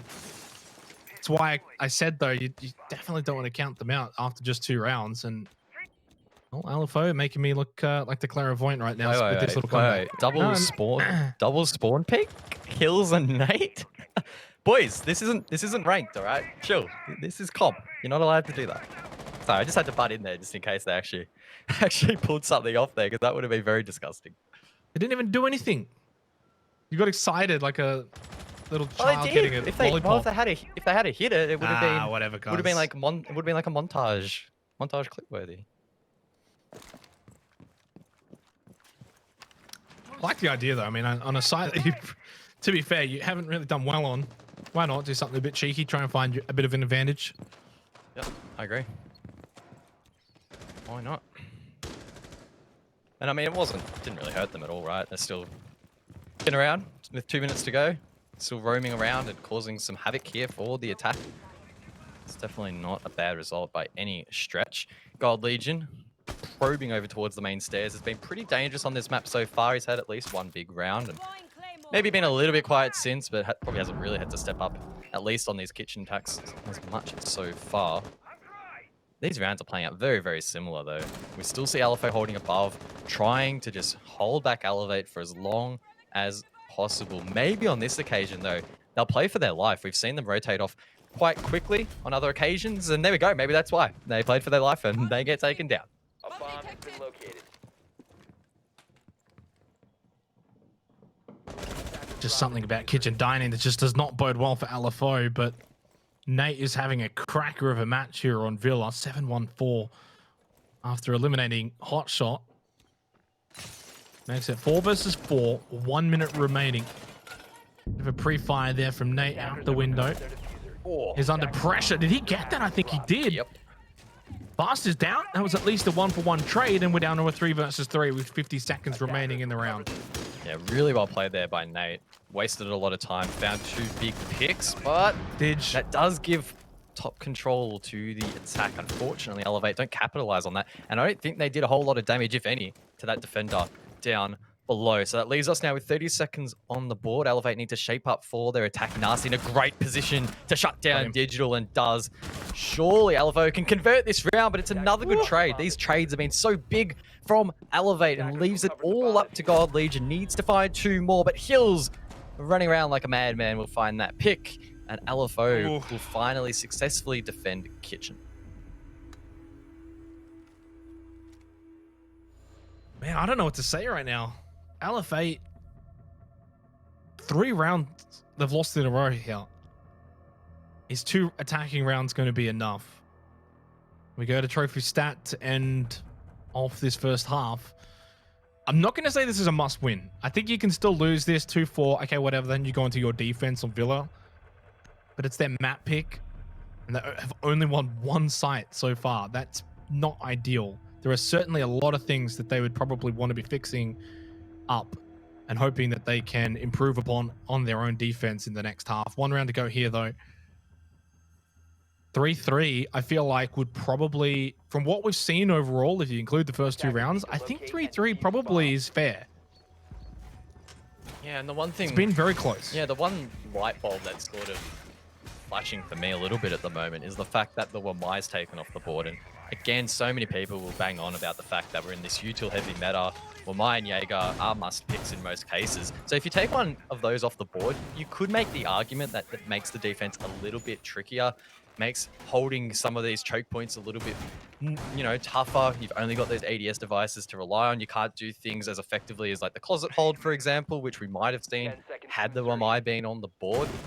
So maybe LFO are actually punching above their weight here a little bit, and Elevate could struggle on the defense if they were expecting to have that Wamai available. That said as well, they were the ones that banned it, so you'd hope that they would be ready for it.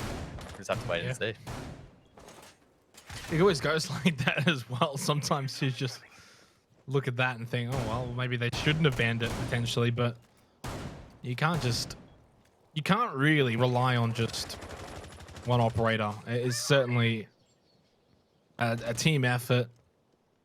It doesn't just come down to one op. Final round of the half. What can Elevate do here to stop the rot? LFO just running away with it at the moment, winning the last 3 rounds in a row.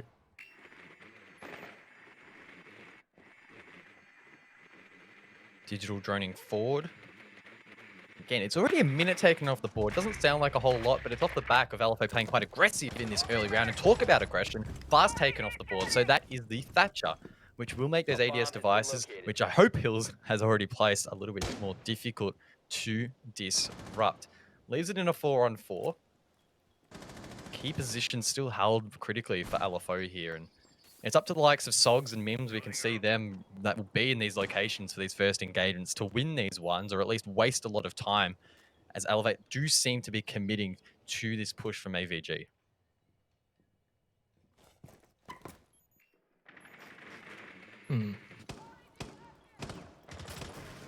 Minute and a half remaining.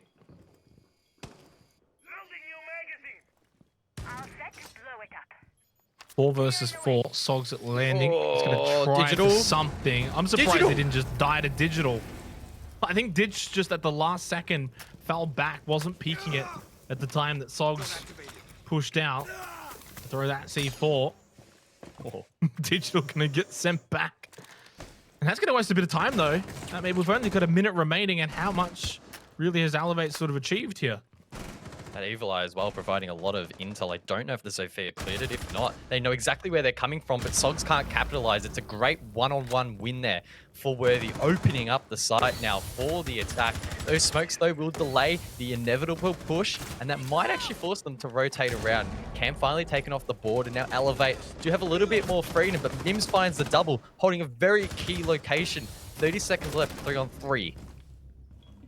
Nate has been big as well here with those gas cannons, Mims. and that's just allowed Mims to just frag out. He's got 4, 1 more on the board, and he can get the ace against God Legion. Of course, does still have Nate for backup, who has been so big in this map at the moment, though. God Legion's not going to go down without a fight. Nate is out. Mims to get the ace and to get the round win and to take a 2-4 lead in the half. 5 seconds. God Legion has to stick the plan, and that's going to give Mims every chance in the world to get this ace. It will be done. Wow. Ace for Mims, and a 4-2 half lead for LFO on Elevate's map pick. Mims. Oh, you've done it. You have shown up when it matters. Boy, oh boy, Elevate's having an absolute headache trying to deal with him right now. It seems like every gunfight that he enters, he's favored. I don't know how Elevate will be feeling about this. It's basically the one-man army that's tearing them apart right now. Certainly is. Kind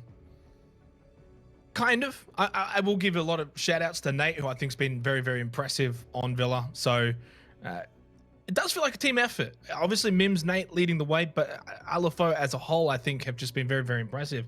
And that was like what? That was only our second stat trophy.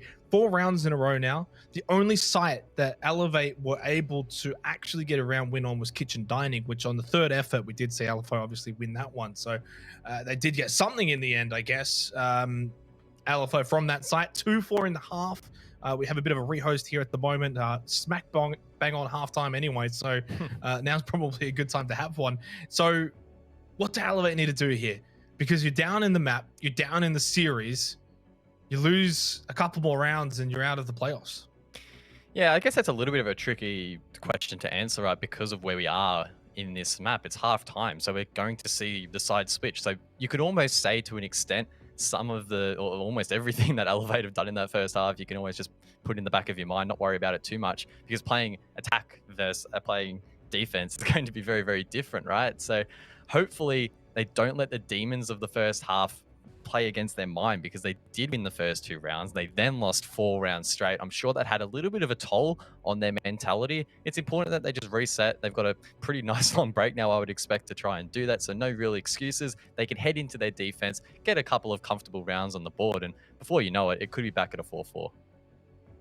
Yeah, but it's a long way back, and that can just play with your mental mindset a little bit as well. I mean, obviously there's nothing else that they can do but give it the best that they've got in terms of trying to get back into this. They started great.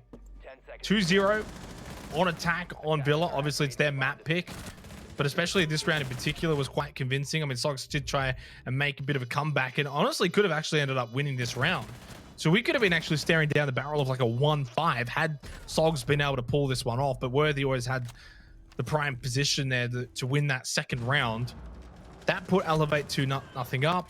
They then even had a 5 versus 4 advantage in the third round. So it's Elevate have had so many chances to capitalize and just haven't been able to do so. And look, obviously they will switch the half and Elevate's going to have their own defense now.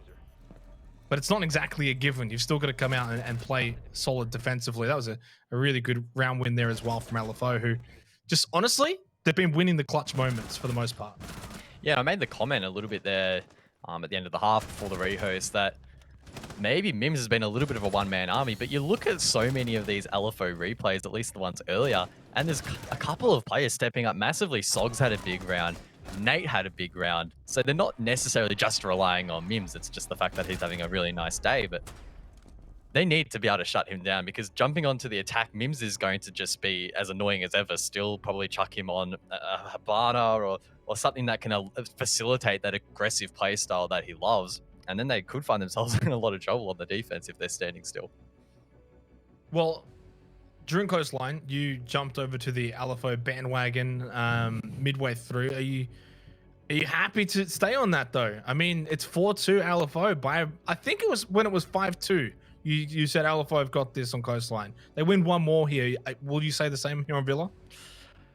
I'm not as convinced just because it's Elevate's map pick, so I would have to back them still a little bit on that fact. I mean, maybe if LFO have a very, very strong first attack and it's on a favored site from Elevate, then maybe, look, it's going to be AVG. If LFO pull out all the stocks, have a really successful round here, then maybe it's difficult to look past LFO, but I wouldn't be as convinced just because it isn't actually their map pick. I mean, whether it's their map pick or not, if they're playing it better, kind of back it in. And I feel like right now they played it better. Of course, we switch halves. We switch sides and we see whether or not Elevate are going to be able to defend just as well as LFO. Already something different though, Digital on the clash defensively here for Elevate. Is that going to be enough of a difference? And also something different too, but we are going to see Thatcher from Hills. I did bring up the question in the first half where was no Thatcher pick, and immediately on LFO's attack, it's the first thing that they select. Yeah, well, we saw the Thatcher on the board as well on Coastline, which is a map that typically sees probably the least amount of Thatcher play. Yet there were still rounds where LFO brought the Thatcher, and it was very, very effective in clearing the utility. Maybe we'll see something similar here. That said, there's actually no wall denial here for the side of Elevate, so they will be relying solely on those impact grenades to prevent the walls from being opened inside of Study or even the vault wall as well. So maybe the Thatcher won't be as effective in that regard, but you still do have other devices that can be dealt with. You can disable the Banshees, the ADS devices, the Evil Eyes as well, which I think will, again, just facilitate that more aggressive playstyle that LFO are bringing to the table.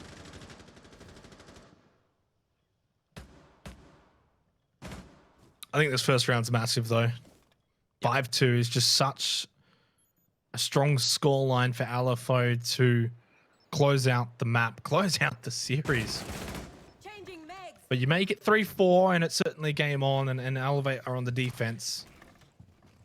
Now, we've only seen Aviator games once in the first half. LFO were successful with that defensively. Digital's just going to sit in Astro and block the window, the stairs, and the door. Nope, going to fall back. Good start, though, for Elevate. Yeah, this is one of the most aggressive clash plays I've seen, particularly early around here. Often the clash is played more in towards the top of the main stairs to deny the study push, but as you can clearly see, LFO aren't dedicating to that side of the map at all. So I do like the fact that Digital is trying to get in their face and again just slow them down as much as possible. Also hasn't given away his life cheaply either, which is really nice. We saw LFO try to cut off his rotate, but weren't able to do it in time. Yes, Clash is big and slow, but even Digital was able to make it out of there alive, which is great. He can now hold the top of red stairs, and this will be very, very challenging to clear.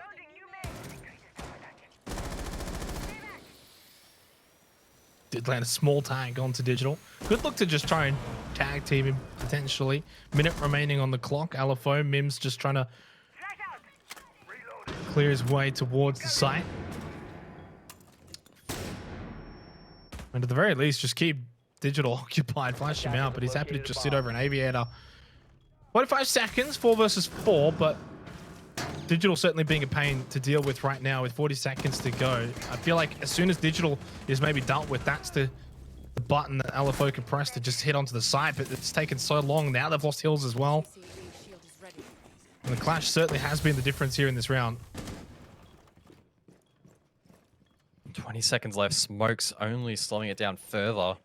This is going to be very, very tough for LFO. That clash right in their face will make this conversion near impossible almost. It's like they've been timed out. 10 seconds left. I don't think they'll be able to do it. Vast shuts down Mims. They're forced to just filter down the classical hall. That's another one down. Vast will probably make it 3 if he decides to wide swing. Does, but it's actually got Legion to find that pick. Elevate do take the round. And there's one thing in this round that came into my head towards the end, and I was thinking, why is Habana using the X Kairos so far off site? They know it's clear. They had no other hard breach, which meant that they couldn't apply any pressure on the vault wall, the classical hall wall, the study walls, and we saw Elevate just sit there, throw out some smokes. Clash can just chill there as well. No pressure from anywhere else for them to deal with, and LFO with that one-dimensional attack were shut down. Yeah, there was like 30 seconds left, and then those gas canisters start going out, and it just delays it even further. You think, oh, we can't get past this clash now. You can't get past the smoke, and as I was sort of saying, I mean, they basically just, there was no time. There was not enough time on the clock for LFO, and potentially just had to move a bit quicker in that round to deal with the clash, which, I mean, they're going to have to do it again here. Digital is on the clash once again. Similar lineup too for LFO. So is it just a matter of just trying to pick up the pace a little bit, try and clear out that utility a lot quicker, try and deal with the clash a bit quicker, and this time actually open up the right sight lines?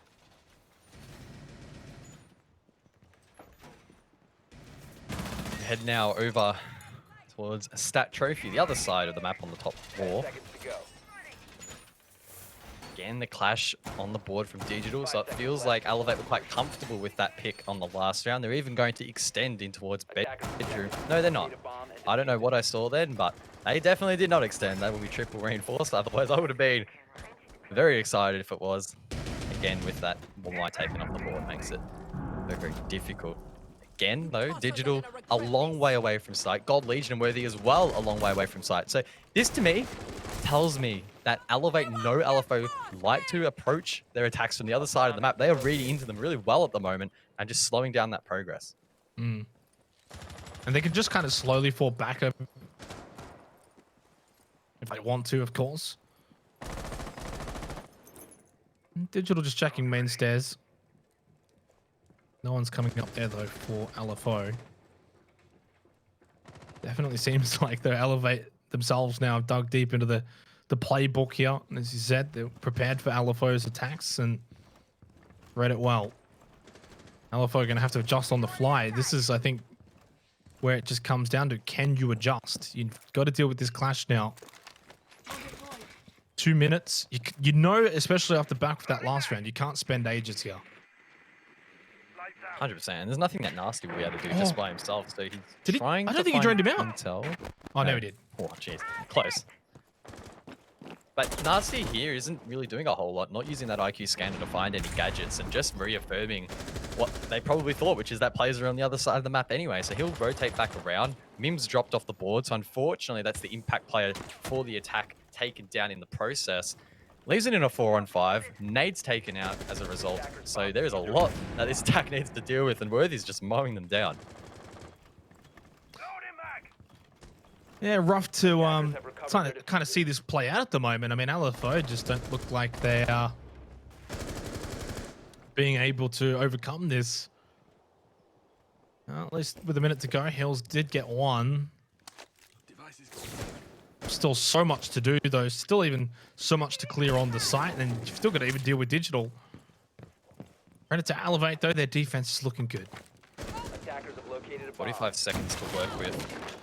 I don't think they've really thought of a way to clear Digital. Yes, that Vert might find a shot, but Digital, with all that experience, will be fully aware of that, playing quite passively, waiting for his opportunity to find a pick, and Sogs had an opportunity there, but gets timed on the sprint. God Legion can fall back, refortify that position, and look, again, LFO faced with the clash, nothing they can really do here. This is very rough to watch. Sogs does find a pick though. Maybe he can sweep out wide from the other side of the map. 15 seconds to go.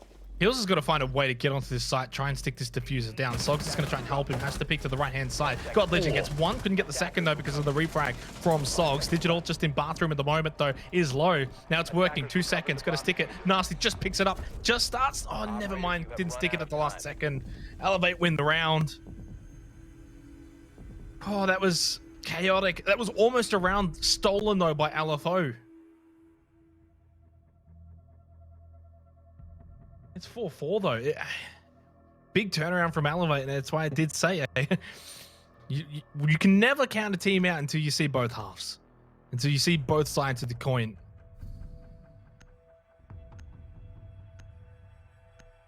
Dying in Kitchen now will make its first appearance in the second half, and so will a couple of operators make their first appearance. Vast teasing the Oryx will 6-pick off. The Lion, though, will be stuck by Nate from LFO. I believe we saw LFO play it a little bit on Coastline.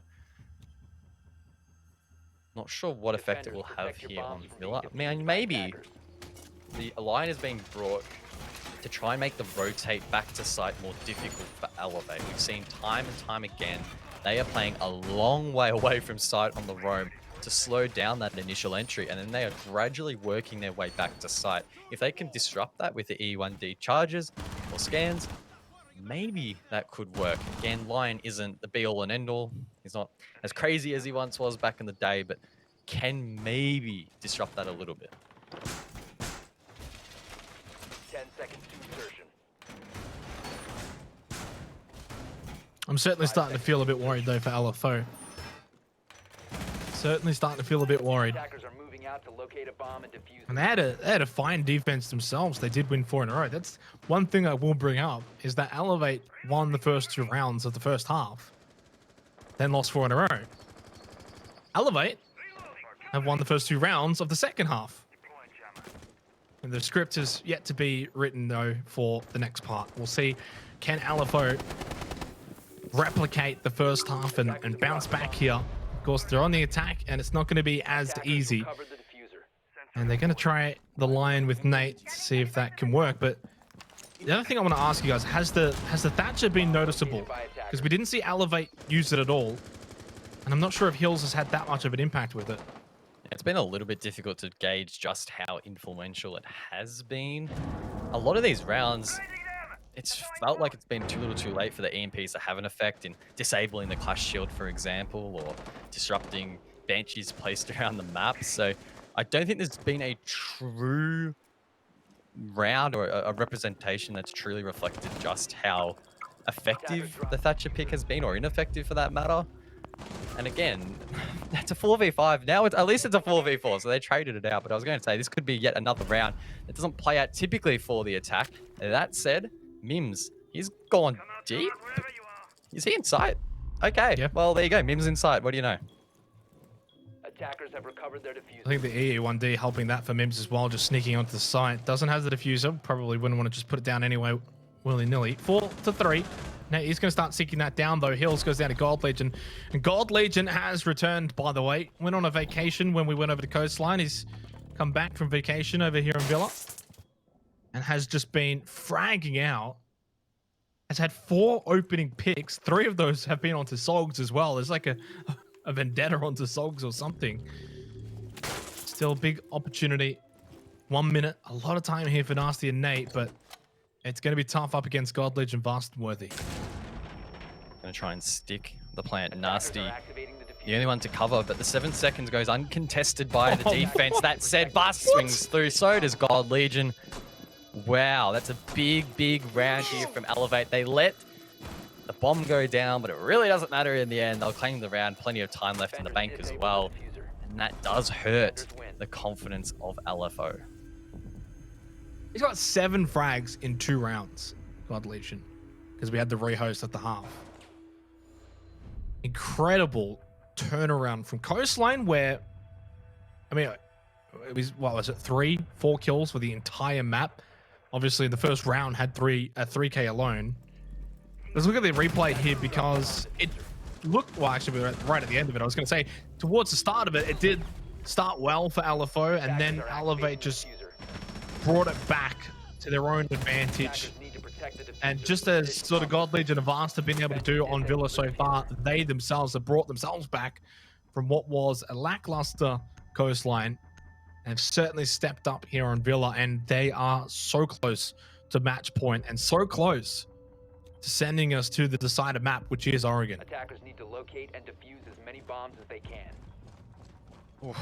And again, the clash is going to be brought out here by Elevate. We've seen time and time again. This has made it more difficult for the attack, not only to establish map control, but then to go for execute 8 rounds. So if Digital does elect to play it quite aggressively offside again, I would love to see LFO get even more aggressive onto it. Throw a couple of bodies at him if required. Just try it and get that pick at all costs, because it's proving to be so challenging late round.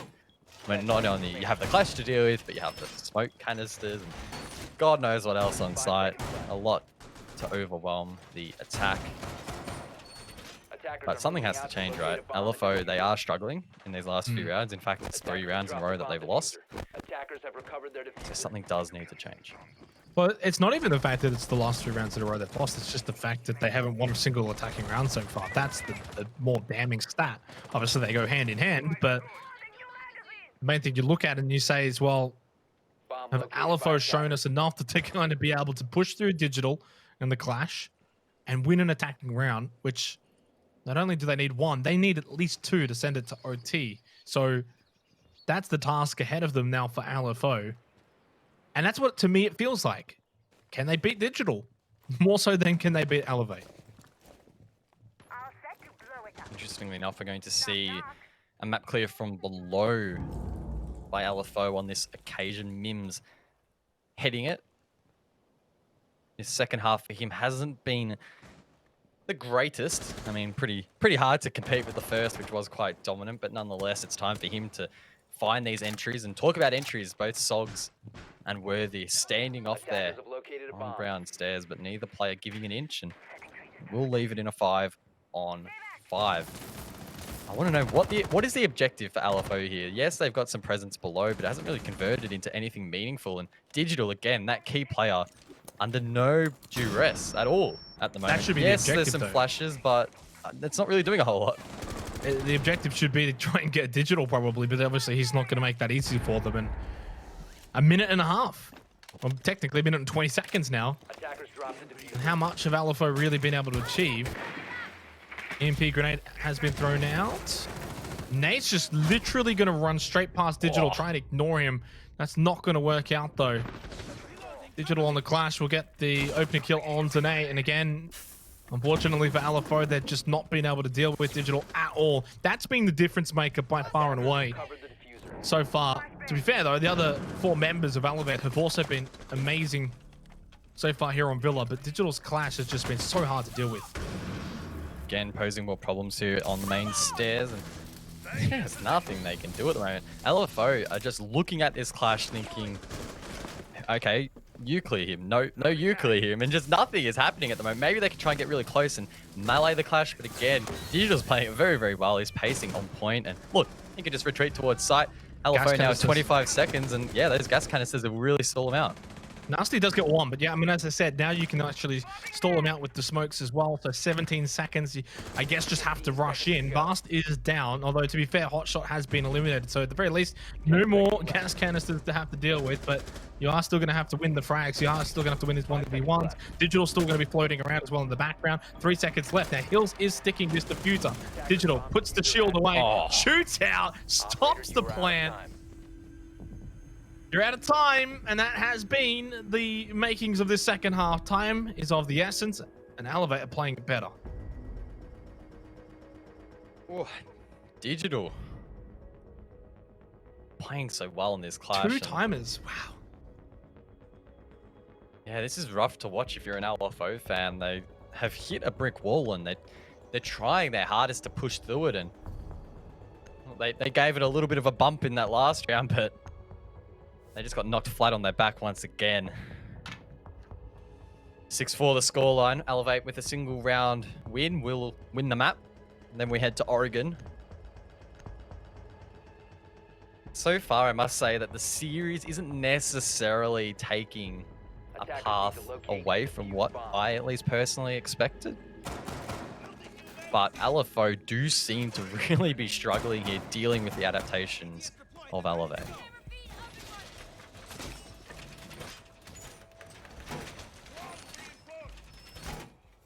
I mean, I almost don't really know how LFO are going to win this round. Stat trophy, it's going to be another Clash slowdown sort of match. There is no smoke though, but the smoke hasn't really been the factor. Like, yeah, it gets down to the last 30 seconds, and Hotshot's been thrown out a few gas canisters to coincide with Digital's Clash, but 5 seconds remaining. I mean, God Legion has fragged out, but I feel like Digital's stolen the show here on the Clash. Although, to be fair, is it just the way that Digital's been playing Clash, or is it more so LFO's ineptitude to actually deal with the Clash? And that's the thing, right? LFO don't have a shortage of utility to deal with it. You can Ash charge below, you can Sophia, concuss. It's not impossible. You can nade out the Clash if you clear the other utility. I'm not saying it's easy by any stretch, but it hasn't felt like LFO have done anything meaningful to disrupt Digital. It's never felt like he has been under threat at all in any of these rounds. Digital has just been playing the way he wants, playing wherever he wants, doing whatever he wants, and no one's really doing anything against it. And look, I don't think I've seen a Clash roam this freely ever in my life. This is just, it's almost ridiculous, to be honest. Why not? They're not going to kill him anyway. A bomb has been located. Rotates back over to trophy side. Hills just on the balcony outside. 2 minutes. I mean, by now, LFO have certainly got the picture here that time has been and has been the biggest factor. Nate just starts to rush in slightly. I mean, at this point, I wouldn't mind just seeing LFO yeet onto the site and just have a gander. Open up a few holes, open up. Oh my God, Nate. I think even Nate was surprised to see him there. Spots out Digital, but oh, that's just like a floating, haunting guy running around. They know they can't deal with. Well, that was... I'm surprised no one was watching with Nate as he was opening that up. They would have got a free kill. Yeah, maybe a sign of some of the disconnects that are plaguing go. LFO at the moment, but finally they do clear that player. In fact, they clear 2, so it's a 3-on-5. Again, Digital is still up, but its effectiveness, the clash effectiveness will be a whole lot less when there's no one to support him. It's just Gold Legion to support that clash. Now he will flank. How many can he find though? That's 1. That's 2 off the board. But it is a triple for Hills. And now Gold Legion needs to flank inside of Bathroom and will find another. Drops to the diffuser. This is still winnable. But Mims will come up clutch to find that final pick. LFO take round 11.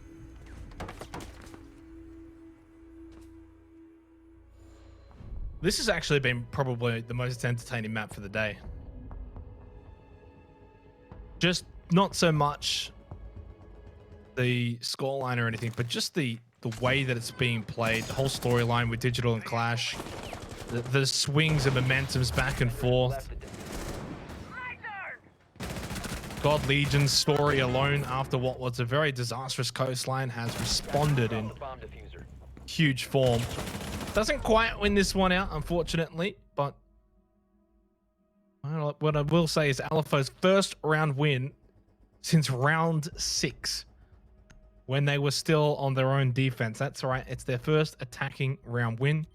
They've still got one more match point to deal with, though. It's 6-5. It was 7-5 on Coastline to LFO. Will it be 7-5 to Elevate on Villa? And I know we've talked a lot about Digital on the clash so far, but I do want to just highlight the fact that Elevate are persisting with this pick, which to me is a sign that as a unit, they have identified it is effective against LFO. Sometimes we do see teams actually employ effective strategies, but for whatever reason, switch off it. But I think this is the right call in this scenario because, again, there hasn't been any round so far where Digital has been overwhelmed by this attack. And if they can tidy up what happened last round with the breach being opened quite quickly by the Mav and those crossfires being shut down pretty quickly by the attack, I think that Digital will be again in that box seat, have a huge influence on this round. And again, if LFO don't deal with that clash, they might have a similar fate to what they had in the previous 4 rounds before the last, where they managed to lose every single one. I'd imagine we're going to get a rehost here, heading into this match point, potentially. But Digital certainly has just been the story of this. Well, Digital and God Legion, to be fair, both had stark contrasting stories. One's been the attacker, one's been the defender, even when they were, well, mostly when they've been defending, but still. And it's really probably the main reason why this has been so successful, guys, is that you've got Digital defending beautifully with the clash, but then on the flip, you've got God Legion running around killing everyone. So you've got LFO pinned down, but you're also putting them to the sword. It's not like they're just sitting there doing nothing. They're also getting fracked out. So I've definitely been very impressed by Elevate here, especially on the defense on Villa. Look, to be fair, it is their map pick. And I think clearly here, this is where you can really sort of highlight, like, okay, they picked this map. They've got this clash play. This was something they had up their sleeves, and it's certainly worked. Digital playing inside of Astro has been droned out.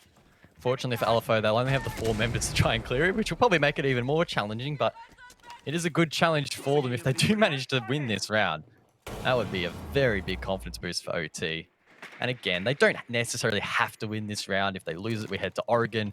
It's not the end of the day necessarily for LFO. They just need to put their best foot forward and show some signs that they are willing to adapt and clear out the challenges that Elevate are presenting to them. And Mims does find the first pick. So it's a 4-on-4. Mims gets lit up on the trade, but not taken down. And with a minute to go, LFO have something to work with here. The big thing that they've got to get rid of those Digital on the clash. That's still going to be the major objective in the last 50 seconds. Or I guess you could just kill everyone else, right? Maybe you just ignore the clash and try and take out God Legion, Vast, and Hotshot, and then 4 versus 1 Digital, I guess, at the end. 40 seconds left. C4, those huge from Vast. The second one quickly found. Sogs expecting the swing from God Legion was successful, but couldn't get the second one. And unfortunately, Mims in 1 versus 3, that's not going to be successful. That's going to be the round win. And that's going to be the map win as well for Elevate on their map pick of Villa. They respond after the first map loss on Coastline. They win the second 7-5. And we are going to head to Oregon for the decider. We will head to that third and final map. Not a massive surprise, but it was a surprise to see LFO struggle so much there in the second half. It was the clash show. Digital, the scoreboard might not suggest it, but he had a big influence in how their defenses played out. If LFO can't adapt on Oregon, maybe Elevate will walk away with the win. I think the biggest question is, are we going to see Digital's clash on Oregon, or is this just a Villa only pick? Because that was the difference maker. Really, at the end of the day, that was the difference, in my opinion. If we don't see that clash play from Digital, I think LFO wins that. I think they win the series. And it seemed like to me that Elevate brought out all the stops there. They dug deep into the bag of tricks, and they were able to overwhelm LFO in the end. And I think you coined it perfectly. At no point did we ever see Digital like get into a sticky situation where he's like backed against the wall. He had 2-3 players pushing on him, and he kind of got overwhelmed. He was just free roaming, doing whatever he wanted, and that was the difference in the end.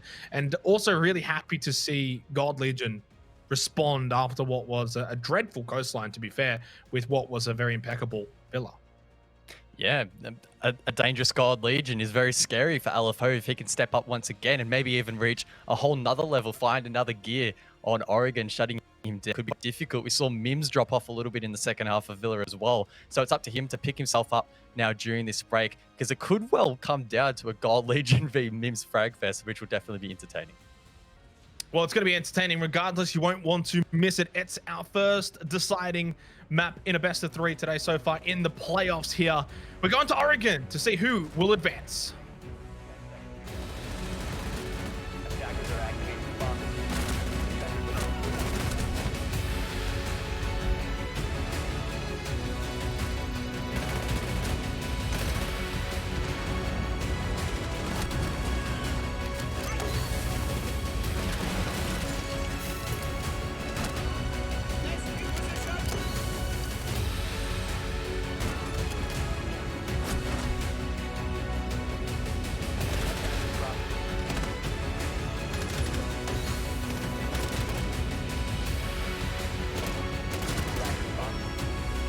Attackers are activating the attackers protecting the future of the condition combo.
Just a dust, just a sand, just a motion of your hands. Travel like lanes, it's just enough, oh yeah. Just for you, I'm just a man, just an ocean in the wind. We ain't gotta make plans, fair enough, oh yeah. Always you and me, tryna be weightless, like we're the two surviving pieces of something. Always you and me, tryna be weightless. And I know it feels like a light years in the making. Up,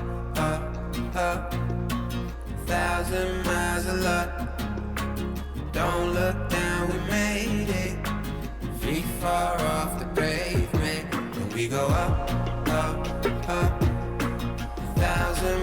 miles of love. Oh no, we stay understated. The pressure feels amazing. Just the dust, just the sand, just the motion of your hand. Travel lightly, just your height, man.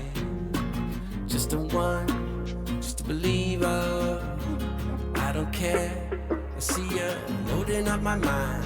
Takes me on the sidewalk. Fair enough, oh yeah. Always you and me, trying to be weightless. Like we're the two, surviving pieces of something. Always you and me, trying to be weightless. Yeah. And I know it feels like light years in the making. Up, 1,000 miles of love, yeah. Don't look down, we made it. Feet far off the pavement, but we go up, 1,000 miles of love. Oh no, we stay understated. Pressure feels amazing. Just the dust, just the sand, just the motion of your hand. Just the dust, just the sand, yeah. Travel like traveling. Just the dust, yeah. Just the sand, hey, just the just the dust, just the sand, just the dust, just the sand. Oh, it's you and me, trying to be weightless. Like we're the two surviving.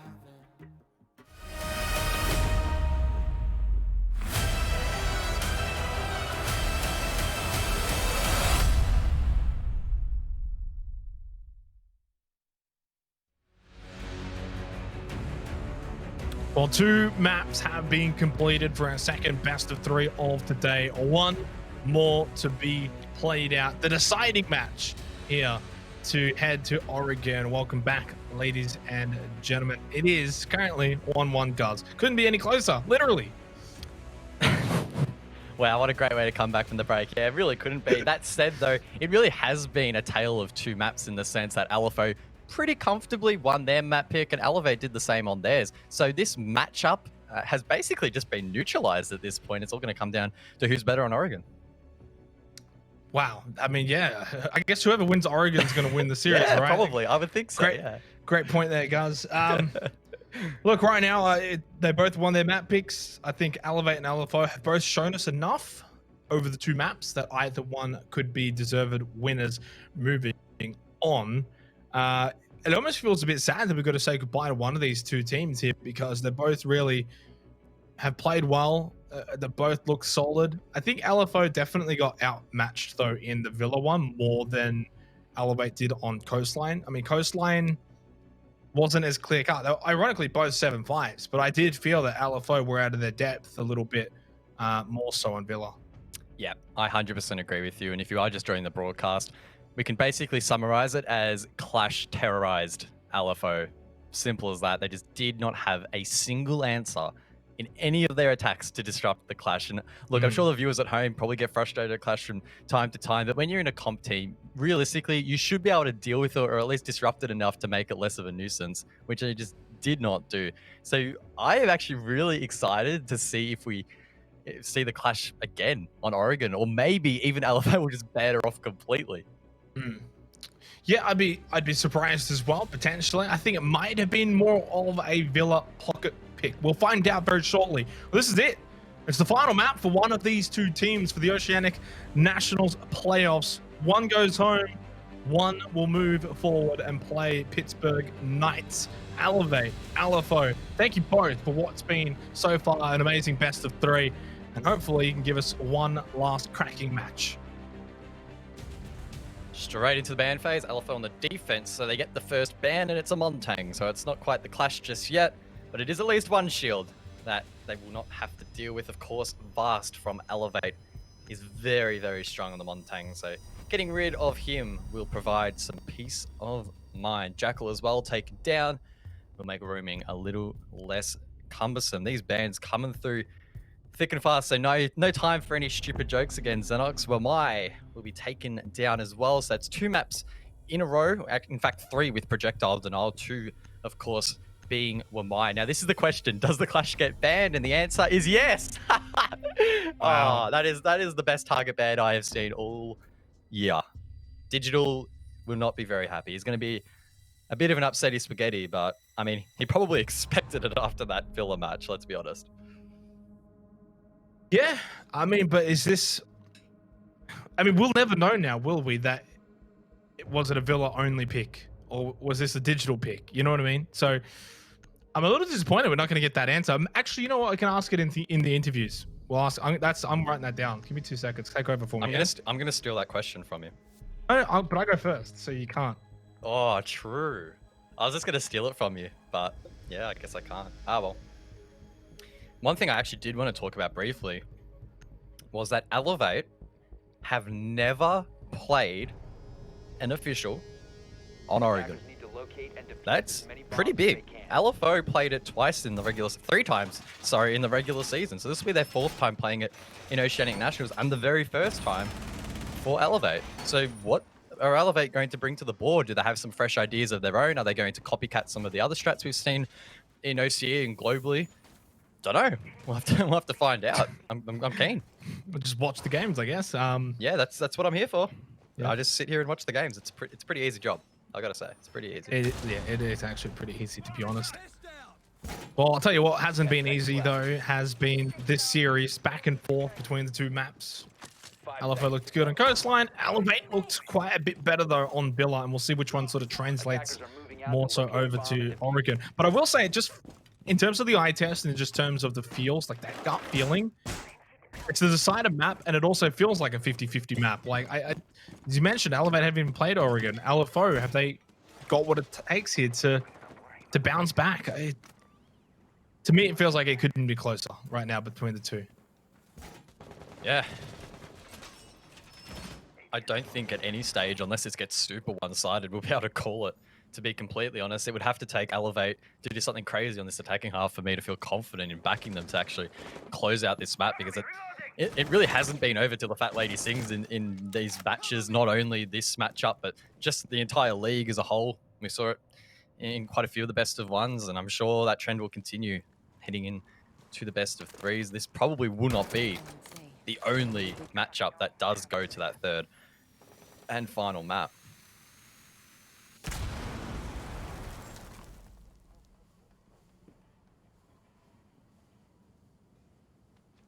I forgot I actually have to talk. I can't just sit here and watch.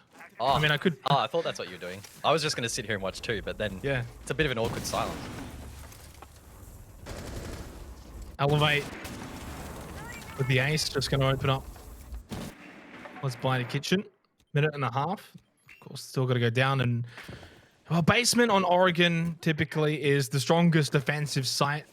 We have seen it be beaten though. I mean, when we first saw Oregon come in to ANZ, it did take teams a while. It was like a 90% win rate for the defensive teams, but that probably isn't as high anymore. And teams have started to figure it out a bit more and adjust. Mostly, obviously, from the attacking side of things, which then does mean the defenders also have to adjust too. Sog sitting under the stairs. That's a new one.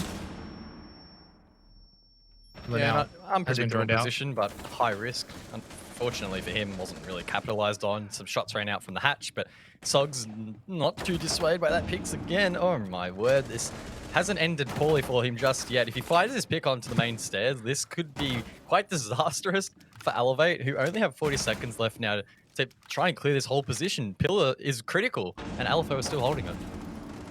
2 on the stairs now as well, 35 seconds. MP thrown out from Digital, pushing down the stairs, although it was almost as if he didn't actually know Sogs was there. He should have fully well known, considering how long Hotshot had been trying to deal with him. And God Legion's in a 1 versus 4 for the first round on Oregon. What I will say, though, is that 15 seconds left. basement is obviously very difficult to take with the attackers, and I wouldn't really buy too much into this particular round unless God Legion somehow finds 1v3. Not going to happen, though. Hill's finishing that one off, and LFO do take the first round, and sort of almost goes back a little bit to Villa, but just stops the rot even further. They haven't had many round wins That's vital to get off to a good start on Oregon. Yeah, and I'm just looking back at the stats for the regular season. The defensive win rate for downstairs was 64%, so probably not as high as I was personally expecting. As you mentioned, it sort of has balanced out as the teams have got a better feel for the objective, and naturally, we do see the attacking win rate steadily climb on most objectives in Siege. That said, though, we're not going to see basement for a while now, so let's not burden ourselves too much on that. We're going to be heading upstairs back towards dorms. We can pull out some more stats. In fact, this is actually the one site on this map in Oceanic Nationals that has been attacker-sided. So it's only got a Attackers win need to rate locate and of defuse bombs. 46%, I think, or 48%. My monitor is way too far away to properly read it. I'm a bit of a boomer, but yeah, maybe upstairs is a little bit overrated.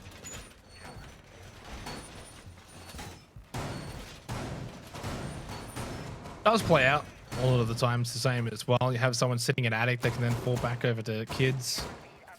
Banshee ready to go. Typically see that south push as well, which is quite common. Verticality is also a factor as well. 10 seconds left. And obviously no, Left before insertion. we need to find out until we see Elevate have their shot. It's not like we've got much to go off, and I would imagine LFO probably don't have much to go off either in terms of Elevate's attack. We are going to see Vast also bring in the Ying, which might just throw a spanner in the works too. I don't see Ying as often anymore. Yeah, you basically took the point I was going to make. Ying, very low pick rate in general, globally, in OCE. During the season, I don't think we saw it very much at all, yet in the playoffs alone, we've already seen it quite a bit, particularly here at Oregon. We saw it between Okami and Noble, albeit that was with a Jaeger ban on the board, not a Wamai ban. But it is a projectile ban on this map nonetheless, on the defense, which does open up that window of opportunity a little bit more for those Candelas to prove effective, and does play in to the typical Oregon execute style, which is very rush heavy towards the end. Involves a lot of trades, and if you can find a couple of those picks a little bit easier because your enemy has a white screen, that's often a good trade-off. Just under 2 minutes.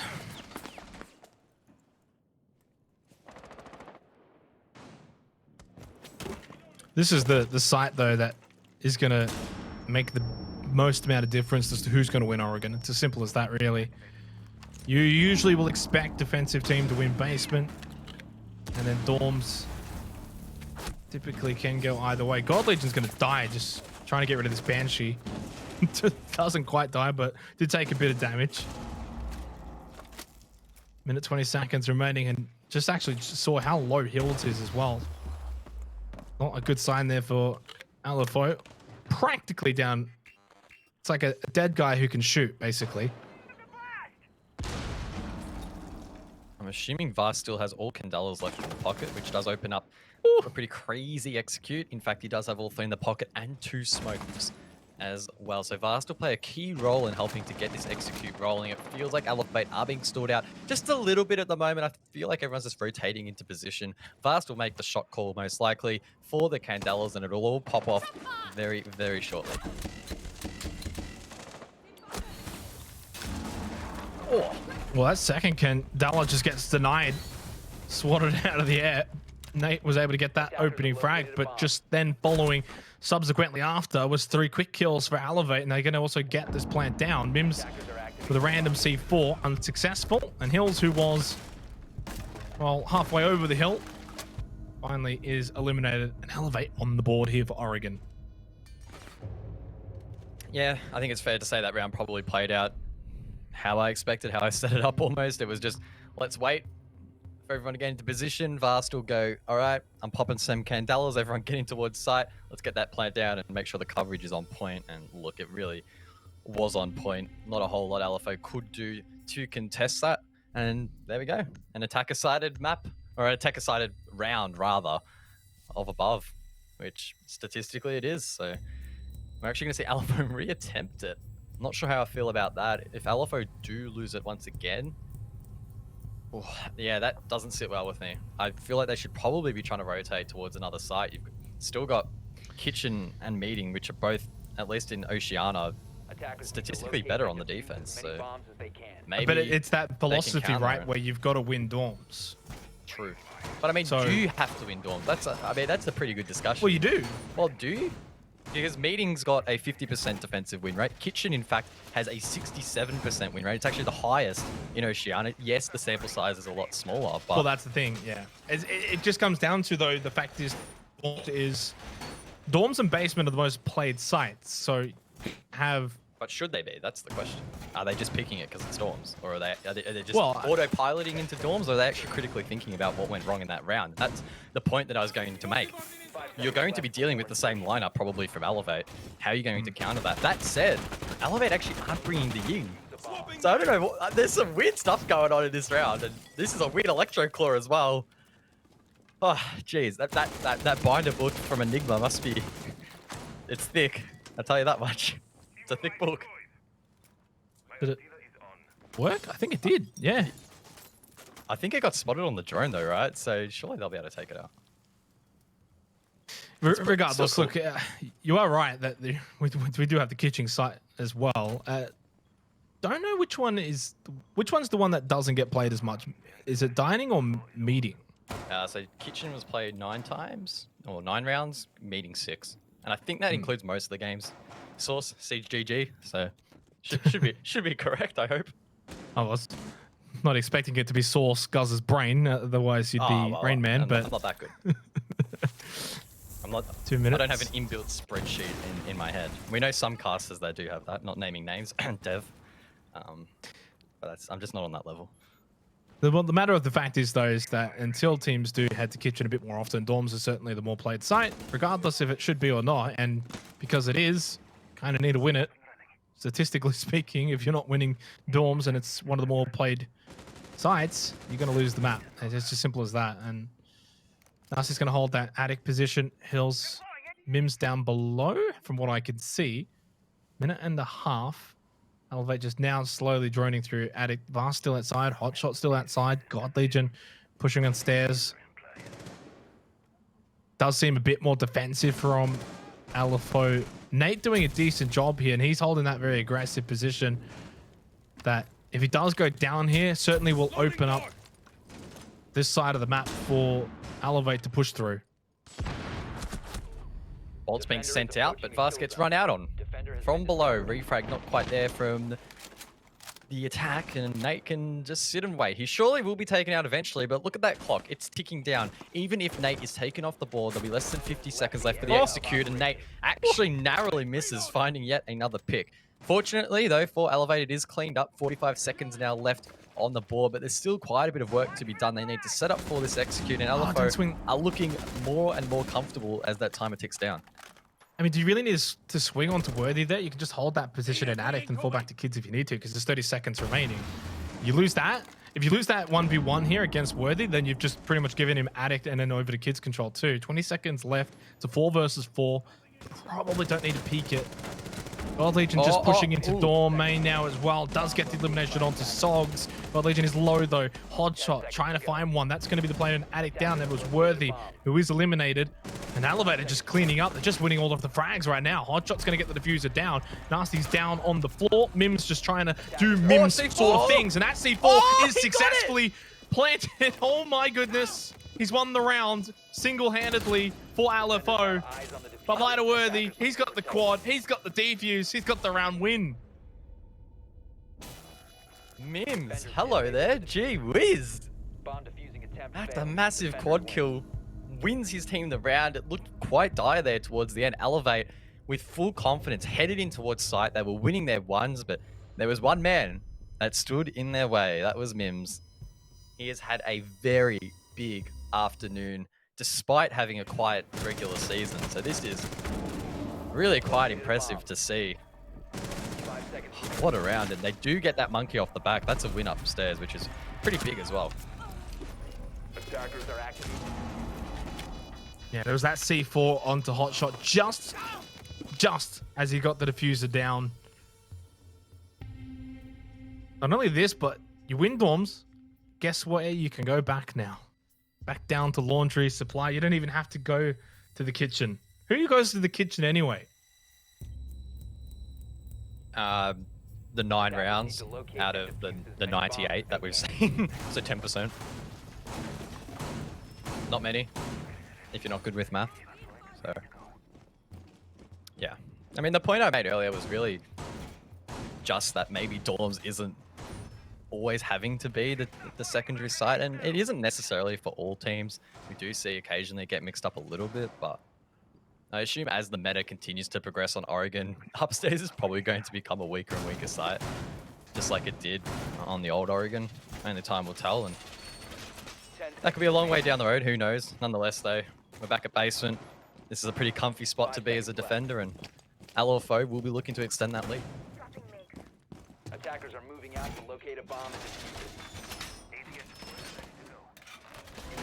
Well, you know, I mean, I said that dorms was the site that you kind of had to win, and that basement was the, I guess, the site that Elevate don't have to win. The attacking team is not expected to win, but if you do win it, it kind of changes the whole trajectory of the half of the round and even potentially of the map, because you win the site you're not expected to win.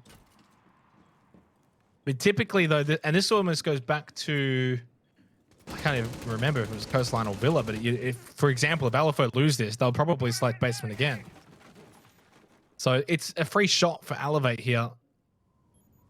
Regardless if they lose this, it's 1-3, whatever, then we go kitchen. Although statistically, apparently, according to Guz and his sources, that should favor LFO. So Yeah, for sure. I don't think I've ever seen a defense lose those sites. never. No, especially not LFO.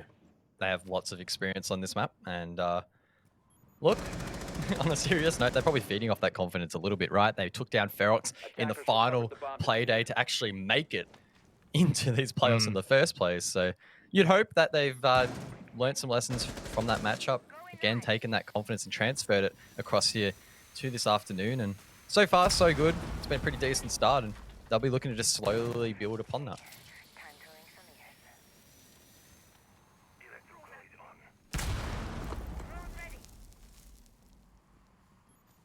Attackers have located a bomb. Minute 15 seconds remaining. How are Elevate going to plan to push into basement? Down into boiler. Uh-oh.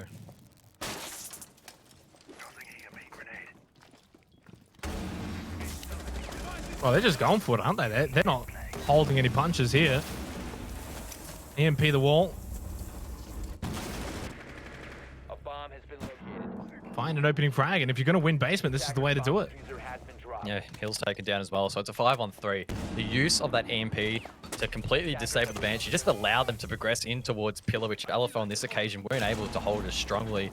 Mims, though, of course, he's still on the board. 4 kills in the last round, 1 LFO the round, and he's in a great position to do so once again. Probably the most powerful position a defender can be in to try and deny that plant, deny the comfortability over towards Pillar. The diffuser is being stuck, but God Legion comes up massive to win that one, but loses the second onto Nasty, who almost finds another, does, but it's traded out by Elevate. They will take the round. That's huge. That's a basement attacking win. It's basically for free, really. And like you said earlier, they don't have to win this basement attack. They're not expected necessarily to, and that does open it up nicely for the rest of the half. Yeah. Well, we'll see if they're also going to head back to basement again. It looks like it will. So at least I'm right about something. It's not often that I usually am. It's really not. Yeah. But a really good little blitz, really, and that's what it was. It was a blitz from Elevate. Great work with the Thatcher, open up the wall, make it easy for the aim. And then from there, it was just win your trades, basically, and they were able to do that. They threw the first punch, and LFO just weren't able to really throw much of a punch sort of back. They'll be ready for it. Maybe they might want to put a bit more defense on this boiler side, but I mean, what can you really do? The Thatcher just opens up that wall. Makes it hard to do much about it, I don't think. It looks like LFO are trying to counter that potentially with the mirror pick. At least be aware of when they are pushing in towards Pillar. Give those calls out. Of course, you can see through it. And it's something, again, that the attacks will need to be mindful of and potentially clear with more utility. That pillar location will be key. It was literally given for free to Elevate. One EMP was enough to allow the entire team to down the stairs. And Yeah. there was just nothing at that point that LFO could do. It's a very difficult part of the map to retake as a defender. You're forced to swing a lot of angles into the unknown, basically, and it does come down to a little bit of luck if you can actually hit the shots. You're not favored to win them. So it's important that they don't let Elevate do that once again.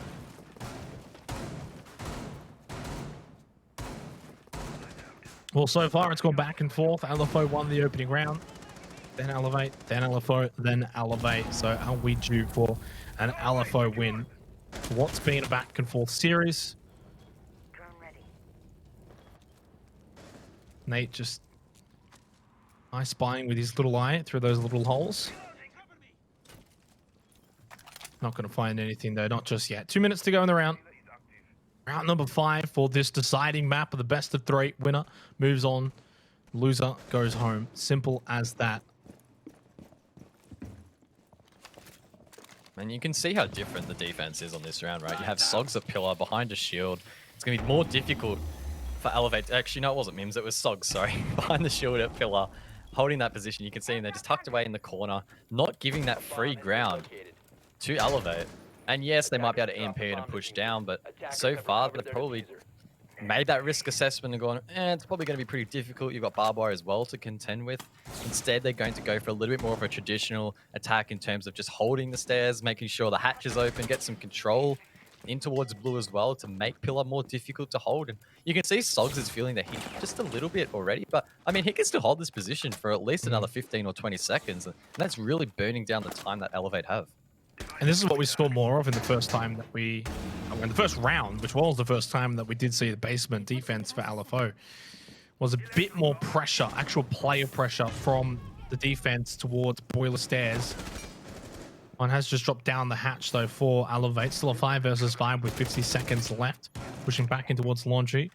Attackers have located a bomb. Bar's just going to sit in bunker for the time being. Use those X-Kairos, try and open up the site.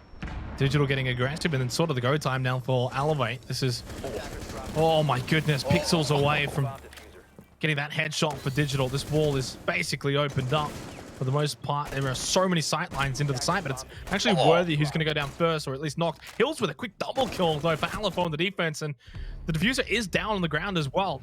And it's not shaping up well for Elevate here. 3 versus 4.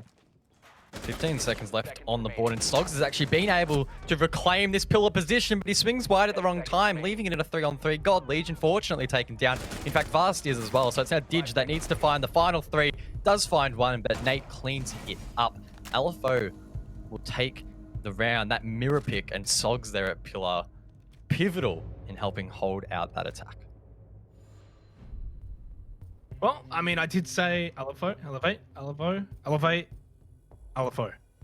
One more round in the half till we see Elevate win out on Dorms, which is where we are heading. And well, statistically, again, Guz is the 10% C rate, pick rate of the kitchen sites. We're not going to see it in this half at all. It's just been the Dorms and basement show on Oregon, as it usually is in ANZ. Yeah, nothing too wild coming out, but you teased it a little bit just before. Elevate could potentially bring it 3-3, and they did actually win this site on their first attack. That, of course, was the second round here on Oregon. They do that again. There you go, 3-3, and again, just begins to tighten up this series more and more and more, and builds that pressure more and more for these teams. Remember, if you lose this map, you're gone. No second chance in this. I just want to bring up a fun little fact though. Xenox fun fact for the day. Sure.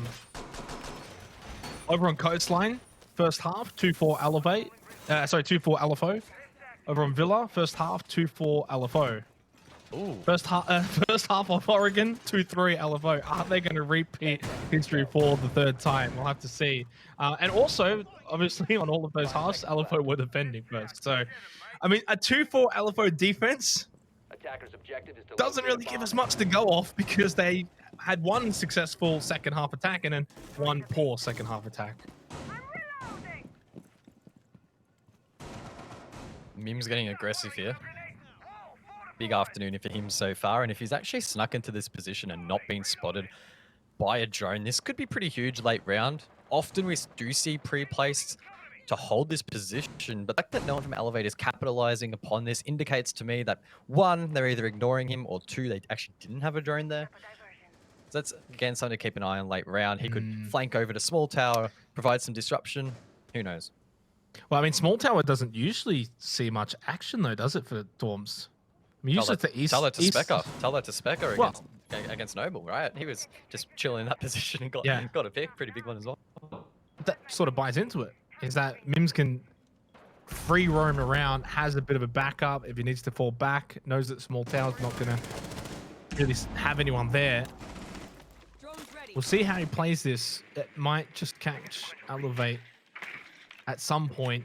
Although he also does have to be careful. You don't want to just be sitting at the small tower doing nothing while the rest of your team gets, you know, kind of breached and maybe potentially rushed at some point, because like God Legion's already in here.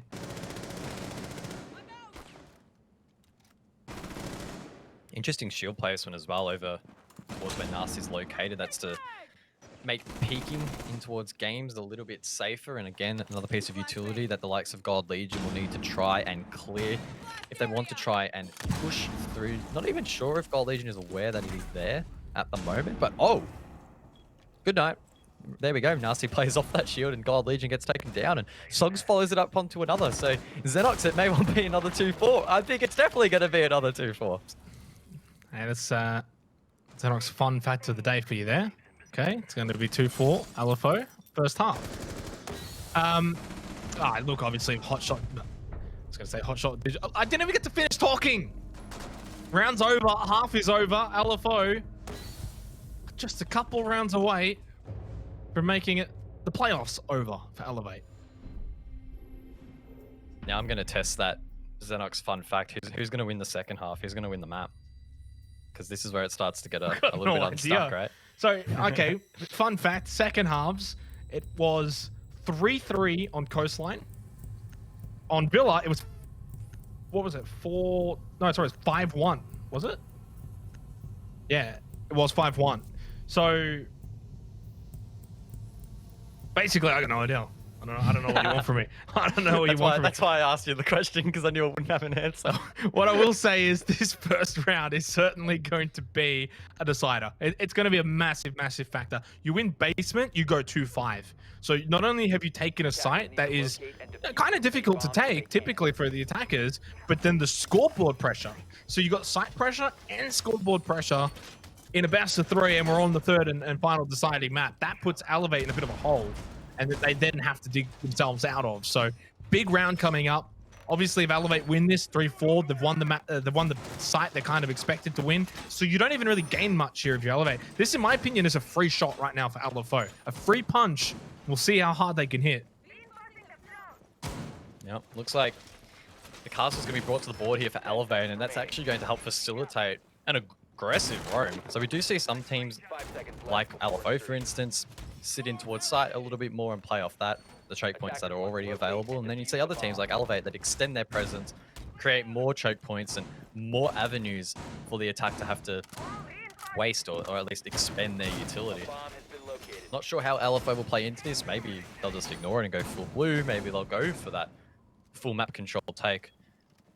I think from memory, they typically like to take map control. Just have to wait and see if they adopt that same mentality in this scenario.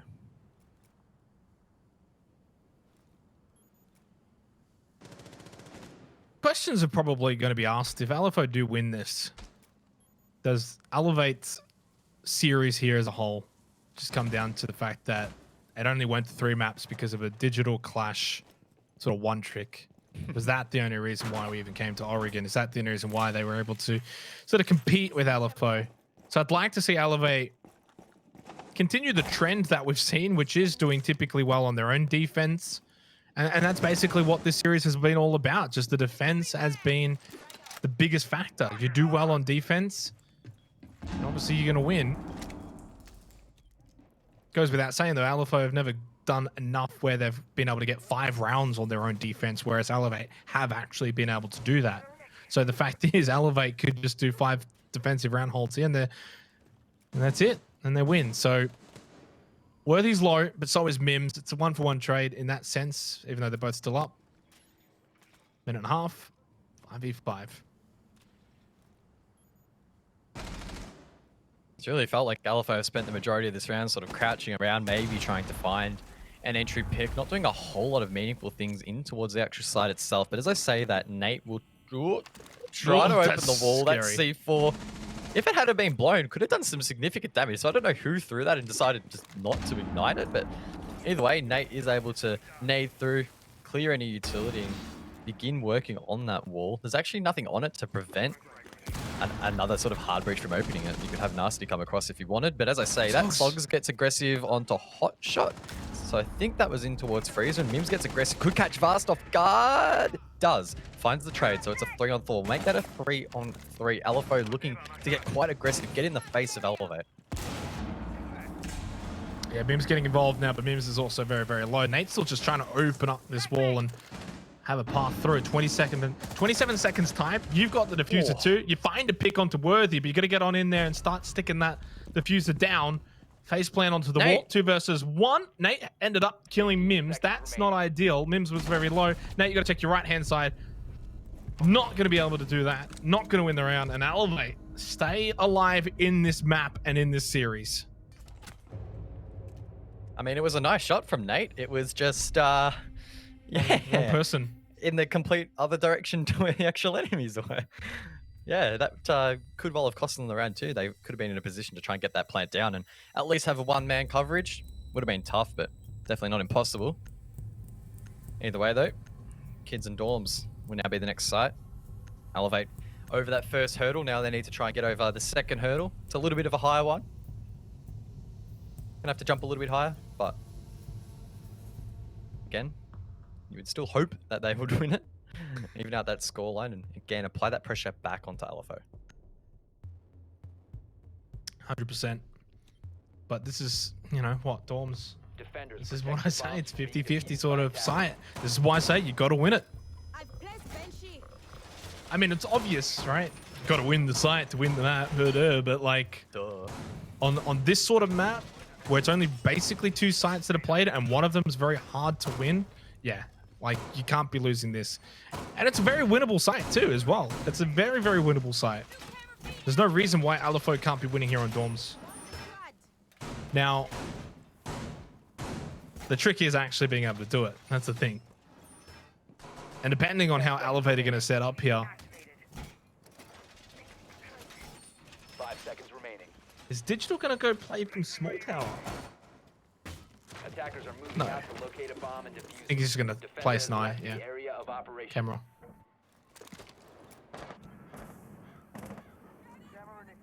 Some nice intel there, gathered by Didge himself. Oh, he's gonna run. For a run out. Does he connect the shots? He does. There's one taken it, and it's Mims as well. So yes, the Velt goes down, but that's Mims taken off the board. The Ash, again, maybe not the biggest impact in terms of utility. I guess you could make the argument that there's a lot, an ability to sync utility. You've got the flashbangs and the Ash charges, but I think most importantly, you've got the biggest gunner or the scariest gunner for LFO taken down. So in my opinion, a worthwhile trade, and both teams now can reset for the 4-on-4. And I think the other thing as well is it's not like Digital got killed in a position on a certain site or room, for instance, that you needed to clear and sort of gain access to. I mean, he just died running out, right? So obviously got Mims. Is it worthwhile? It's a 1-for-1 trade, I guess. I mean, you got one at least. It does mean there's one less attacker here for LFO now and one less option for them to have, one less refragger for them to have. It's hard to say who it really favors. When it's all said and done, we'll probably find out. But I think you look at it in this light. If LFO find a frag here, Attackers have located a I'd bomb. rather have a 4v3 than say a 5v4. Sounds like the wall into games is now being opened by the Selma breach charges. Nate using those to gain an entry in towards the site. Of course, this is the most difficult part. done the early round, established that control in and around the objective, but actually pushing upstairs can be quite challenging. There's no disruption from below that I can see so far as well, so they might have to try and push up the stairs. Hills is getting very aggressive top white. Not sure if he'll be in a position to find a pick. There's one to his hard left again. LFO just playing patiently, getting themselves in some promising positions. God Legion, I believe, taking some damage from a nade as well, but they're not under a whole lot of pressure really to move around, and that could be challenging for LFO to counter.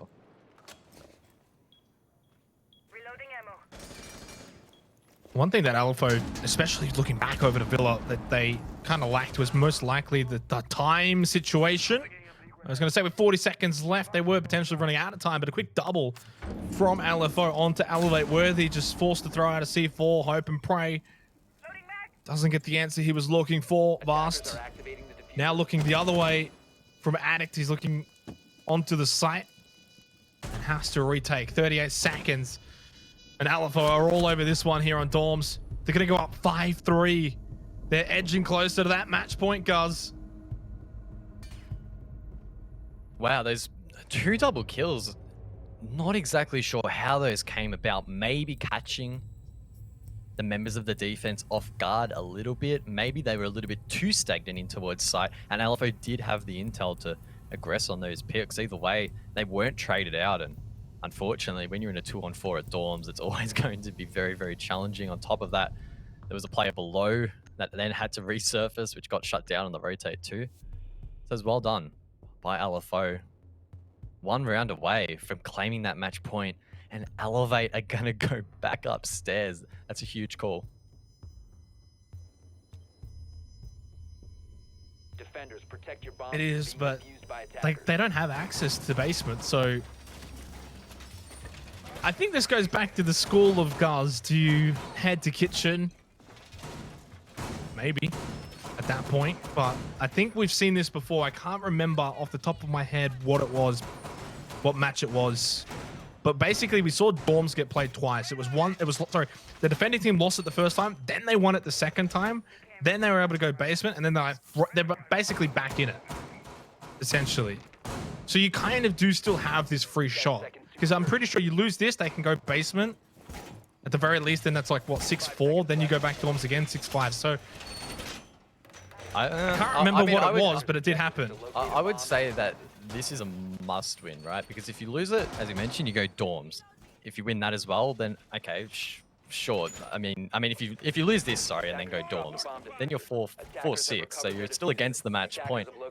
But then where are you going to go from there? Are you going to go back above where you've lost twice? Are you going to experiment and force yourself to go kitchen? For me, this is a pretty big round for Elevate. I'm still surprised they went here. If they lose it, I'm going to do the Guz. I'm going to call it LFO. I'm surprised you haven't called that LFO already. Oh, jeez. You called it early. I think you've called it on both maps. No, actually, no, you didn't do it on Villa. Not the second. Only on Coastline. But look, I do agree. If LFO win this map, or sorry, not this map. If they win this round, I'd probably still back Elevate to win basement, but then I think it's going to be difficult for them to get much else after that. So very important round. Realistically, if Elevate win this, they win basement 5-5, and it's just certainly game on from that point. Very easy to look at those hypotheticals, though. Still a lot of work to be done. But LFO certainly right now do have the momentum. Rip Sogs. He forgot to shoot out the barricade before he sent out his clone. That's a little bit of a rip. So that's one waste of some intel gathering, which, oh well, you live and you learn. Mims, meanwhile, is actually below. If he wins this engagement against God Legion, oh my goodness, both players could have won that gunfight, but neither does. No damage inflicted. Still control has been forfeited, really, by LFO to these defenders below. They're in a great position to cut them off if they are forced to rotate up, but at the moment, they can just sit tight.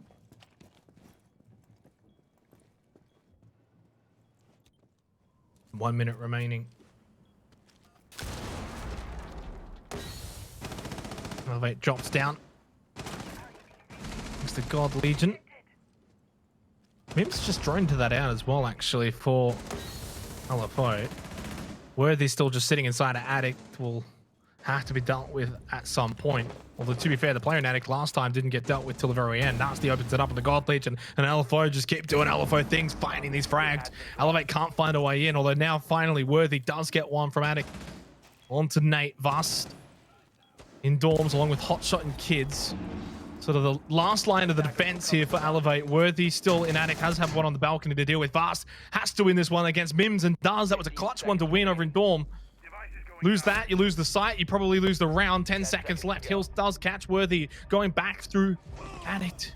Hotshot's not going to give up this kid's position though, and he's now forced into a 1 versus 2. 3 seconds. Nasty sticks the point. Does have Hills to cover, and Hills does not miss.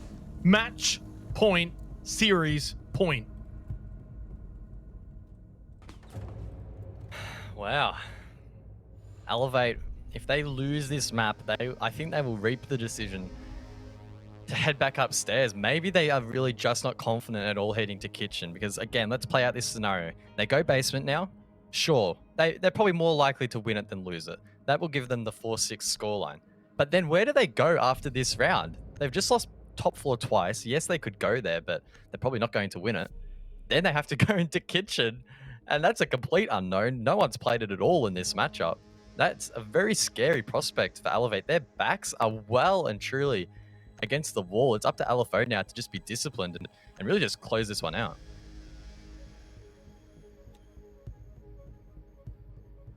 Attackers need to locate and defuse as many bombs as they can. Well, it's one of those weird situations because theoretically they should be under a bit of pressure here. It's match point, multiple match points, in fact, and multiple series point. But you're in basement on Oregon, which typically has a very high defensive win rate. So I wonder, do they maybe get lulled into a false sense of esteem here, thinking it's just going to happen for them on basement, where it hasn't really been happening for them on dorms. Fair to say that even if they do win this, it's a long, long way back for Elevate. You win basement, but then you have to win dorms, and you have to win one on kitchen, which hasn't actually been played at all so far in this matchup. So you got to go to a site that you don't even have really any intel on. Either way, it's, you look at the path for Elevate to get this to OT, and it's a really difficult path. Yeah, 100%. LFO now just need to play this smart, really. They've been playing pretty disciplined so far and playing their game, it's felt like, and there's no point changing that now. You have a significant lead that you can lean into. Again, don't be too upset if you lose this round. Still give it your all, but just maintain that confidence that has gotten you this far. Looks like LFO again will try and clear at least a little bit above, maybe try and get some control of that meeting hatch, not fully dedicate in towards blue. On the side of the defense, it looks like the roam might not be as extensive as it was previously. In fact, I believe it's only Worthy off site unless Digital is in meeting, but I do think he's below. So yeah, he's the only one roaming. So unless Worthy can come up massive, this could be huge. Is Mims entering above? No. I'm seeing all these outlines and I am getting really excited for a gunfight, but just nothing is happening.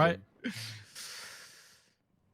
I mean, you are right. Worthy obviously is going to have an impact at some point in this, but I wouldn't even be surprised if he also just sort of tracks back and heads back down to basement at some point. Minute and a half remaining. Hasn't found much watching Attic hatch. So close. Just keep going. Keep going, Worthy. Yeah, that's it. Oh. Yeah, I mean, it was essentially a free kill. Of course, he doesn't have the outlines that we do, as Nate, in fact, finds the first pick. Traded back there by Dig in towards site. So that's the Maverick taken off the board. Not sure how much Nate got to work with there. Keep in mind, it's the only hard breach that LFO did bring to the board, and that could create some choke points. That said, though, it is actually open. Worthy finds that pick off screen, though. Elevate with the man advantage, and should be able to capitalize upon that. Still some really strong positions inside as well. It's 50 seconds remaining, so there's actually still a bit of time here left. There's not a whole lot that needs to be done. They can start to push down. Sogs has got to pick up the pace a little bit, though. Just a bit. 40 seconds. EMP thrown out from Hills. I'm just going to start peeking as well into this and see if you can find anything. Sog slowly making his way. Like, you got to remember, you're down 2 players as well. So you really need Sogs now on site and also potentially crossfire, trading, refragging, looking to get involved, and does now do so in freeze on to God Legion. 15 seconds, it's all tied 3-3. Double kill for Worthy, coming up clutch on this match point play. Sogs though with the 1 versus 3, can't get it done. And Elevate do win the winnable site, but they've got so much more work to do in the next 2 rounds. Yeah, again, the question is this round just delaying the inevitable? This is the big one. Where do Elevate actually go here? Do they test their luck again above? Or do they maybe mix it up and go kitchen? We'll soon find out. And there we go. They'll go kitchen dining.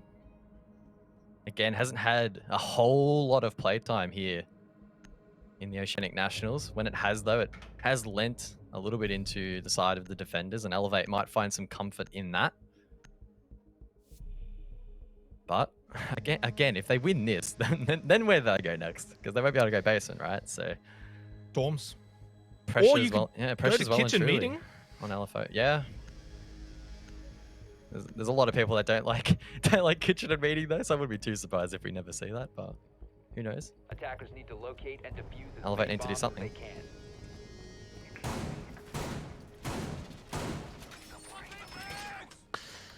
Well, they did. Yeah. This is do or die now for Elevate, obviously, from basically the point that they got that basement win onwards until at least overtime if they do successfully defend these next few attacks.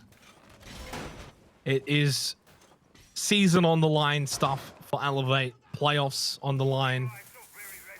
A team that had a rough start, obviously had a very rough 6 Masters, and that kind of continued on into Oceanic Nationals, but they found a way back. They won a few games that maybe many didn't expect them to win. They got themselves into the playoffs just to get dumped out after the first series. It's not the way they would have wanted this to end, but on the flip for LFO, what a story as well. They looked all but certain for relegations. Bomb located by attackers. And technically, you win this round and they finish top 4 at minimum. Job still needs to be done though.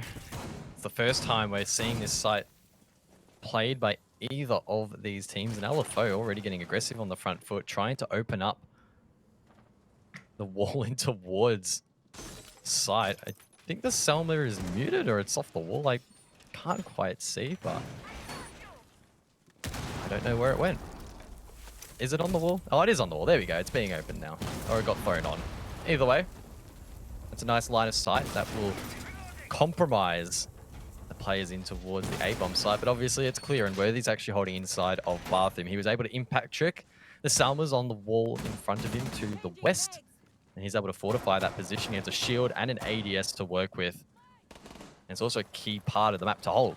So LFO need to clear it as quickly as possible. And Nasty's just droned out hot shot as well, which is at least something. Did lose the drone for it, but minute and a half remaining. This is where it also comes down to practice.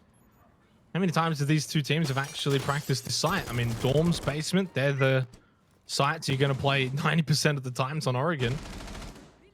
Kitchen Dining is something just a little bit different. God Legion sitting in kids for now can obviously drop down to kitchen.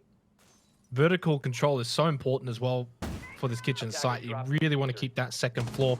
Otherwise, so much pressure can be put onto that kitchen site. Nate will get the opening frag onto Vast. Is this it?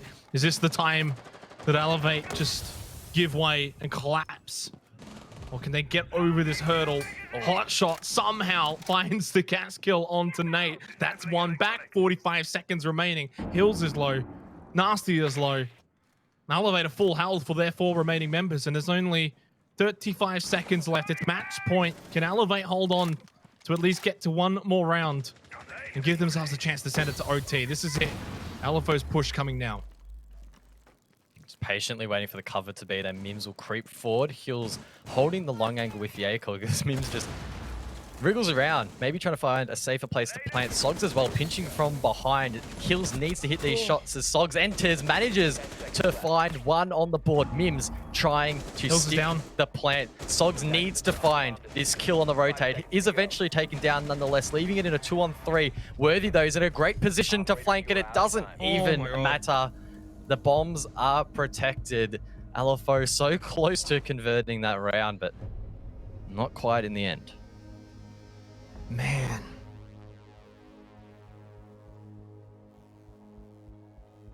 It was 6-3. It's now 6-5. And we go to the site that I've been saying all map, cuz all map I've been saying you got to win dorms. And it comes down to dorms, doesn't it? Hey, you got to win it. Now, sort of just going back here. 1, 2, 3, 4. We've seen it 5 times. Elevate have won it once. 4-1 to LFO on dorms. Staggering, really, when you think about it, that they've got to win it now. They've got to go against the odds here on a site that they have not been doing well on whatsoever so far here on this deciding map of the best of 3. Win this, you send it to OT, and maybe just the doubt creeps into LFO. Lose, it's season over.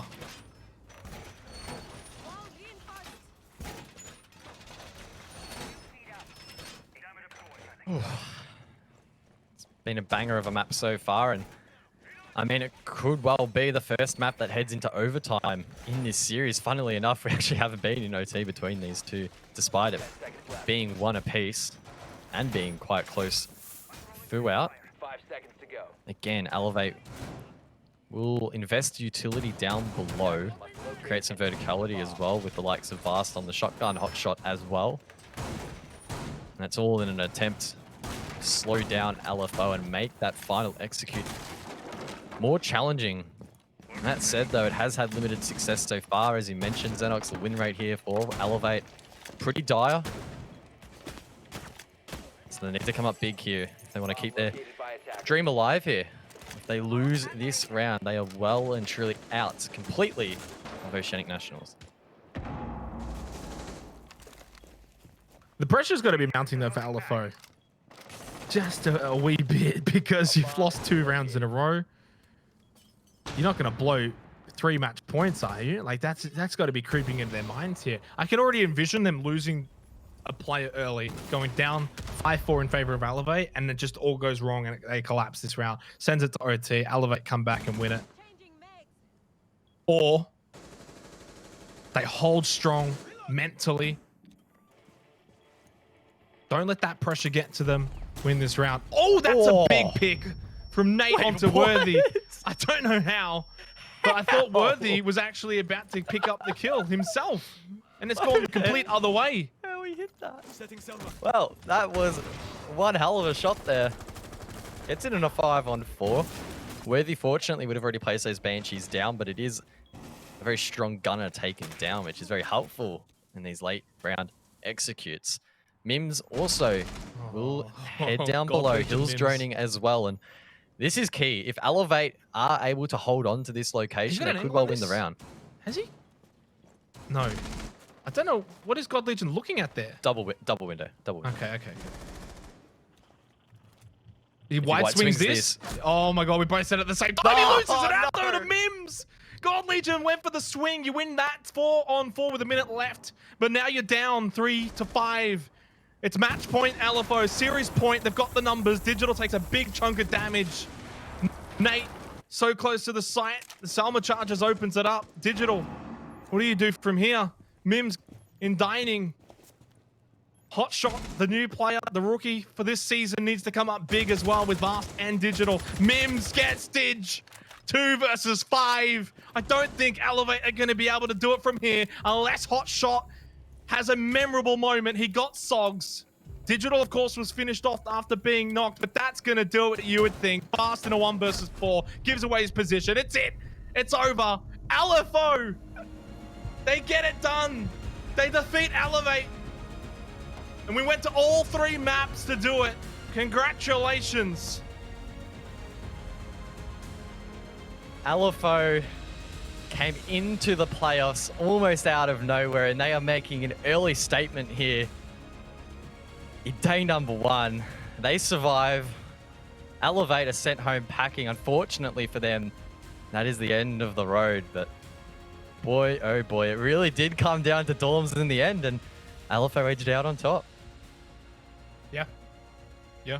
7-5, 5-7, 7-5. Bit like a tennis match or something. They went the distance realistically as much as they could without going OT. They did that. We saw all three maps. LFO winning out on Coastline, Elevate winning out on Villa, and LFO winning out on the deciding map of Oregon. That was... I mean, to be fair, we don't get many best of threes here in ANZ, do we? So I was going to say it's one of the better best of threes that we've seen in a while, that's for sure. Great match, great series. Sad to see Elevate go home because, you know, they did have that little storyline building for them at the back end of the regular season. Unfortunately, though, LFO had their own story brewing. And what a turnaround for them, because they were in that do or die best of 1 against Ferox to avoid relegations. And now, at minimum, they've made top 4 on the season. Yeah, LFO are making one hell of a run, and the beauty of progressing into the next stage is that now they have a second chance. So if they lose their next map, they head down into the lower bracket, and I feel like that will alleviate the pressure a little bit for them. I don't think, let's be real, there's probably not a massive expectation for them to go super deep or to win it all, but I mean, you're in a box position now to maybe throw off a couple more teams, get a couple more upsets on the board as well. And I'm sure Enigma and the boys are all for that, considering the fact that they just squeezed into the playoffs in the first place.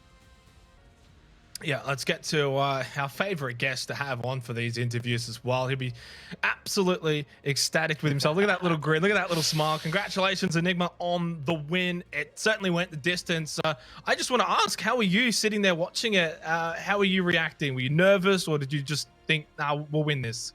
Well, my hands are like red raw. Like I needed to have like at least 10 bathroom breaks minimum sort of thing.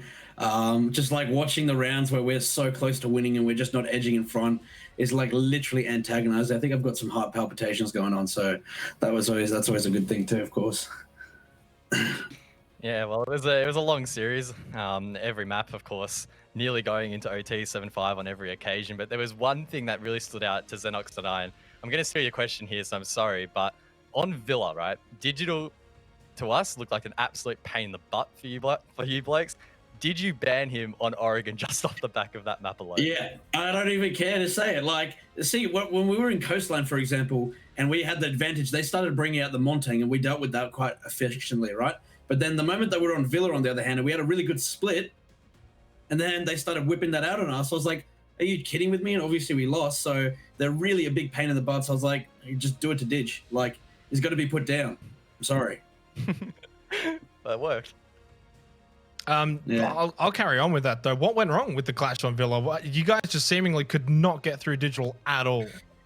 I don't think it was like, I mean, yeah, the clash was a really big part of it, but I think it was more of just like listening to our comms, just we like going A to C rather than A, B, C, if that makes sense. So just the simple fact of just not getting back to the basics like we did on Coastline. We dealt with the Montang effectively, right? And we did that via communication, but when it came to the clash, we just weren't melding together. So, I mean, the clash is a big thing, but of course, I mean, it more comes down to the way we played, and we could have won with the clash, we just didn't win. That's as simple as it gets. Well, since Giles stole my original question, I'll just ask one final one before I let you go here. You're going to be playing up against Pittsburgh Knights, obviously, in your next match. What's the thoughts going into that? Because essentially it's a bit of a free hit. You lose, you're still in the playoffs. Well, I mean, we've got that mentality, of course, but just like today, mentality of just no losses, you know? Like, we've really started to, you know, come back to being better than we were last season.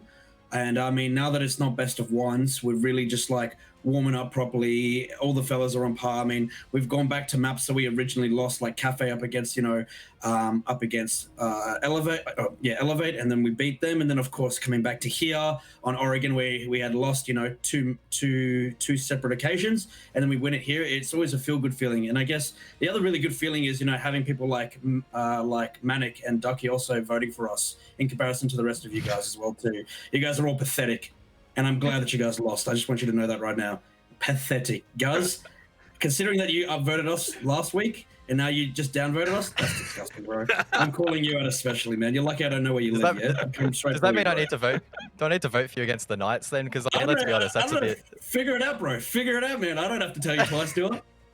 Anyway, other than that, we'll see what happens tomorrow. I'm excited. The fellas pulled up tonight. Hopefully tomorrow, it's we get a nice sleep, fresh start again tomorrow. Let's crack at it. See what we can do again. Let's go.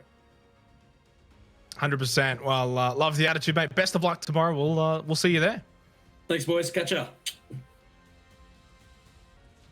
I feel threatened now. I'm gonna vote for. Oh, I'm definitely LFO not. tomorrow. I'm definitely not 100%. voting for LFO. No way. At this point, I've voted against them like 3 weeks or something, and I think I've been wrong for 3 weeks. At this point, actually, Enigma, you should probably be happy that we keep voting against you, because as soon as we actually vote for LFO, we know what's going to happen then, don't we? Well, I mean, I voted for them against Ferox, so let's not.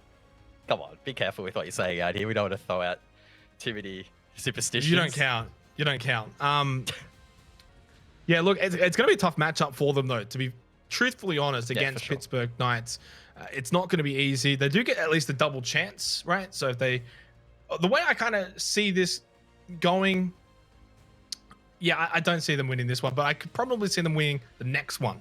And that's maybe where they should probably get to at best, I reckon.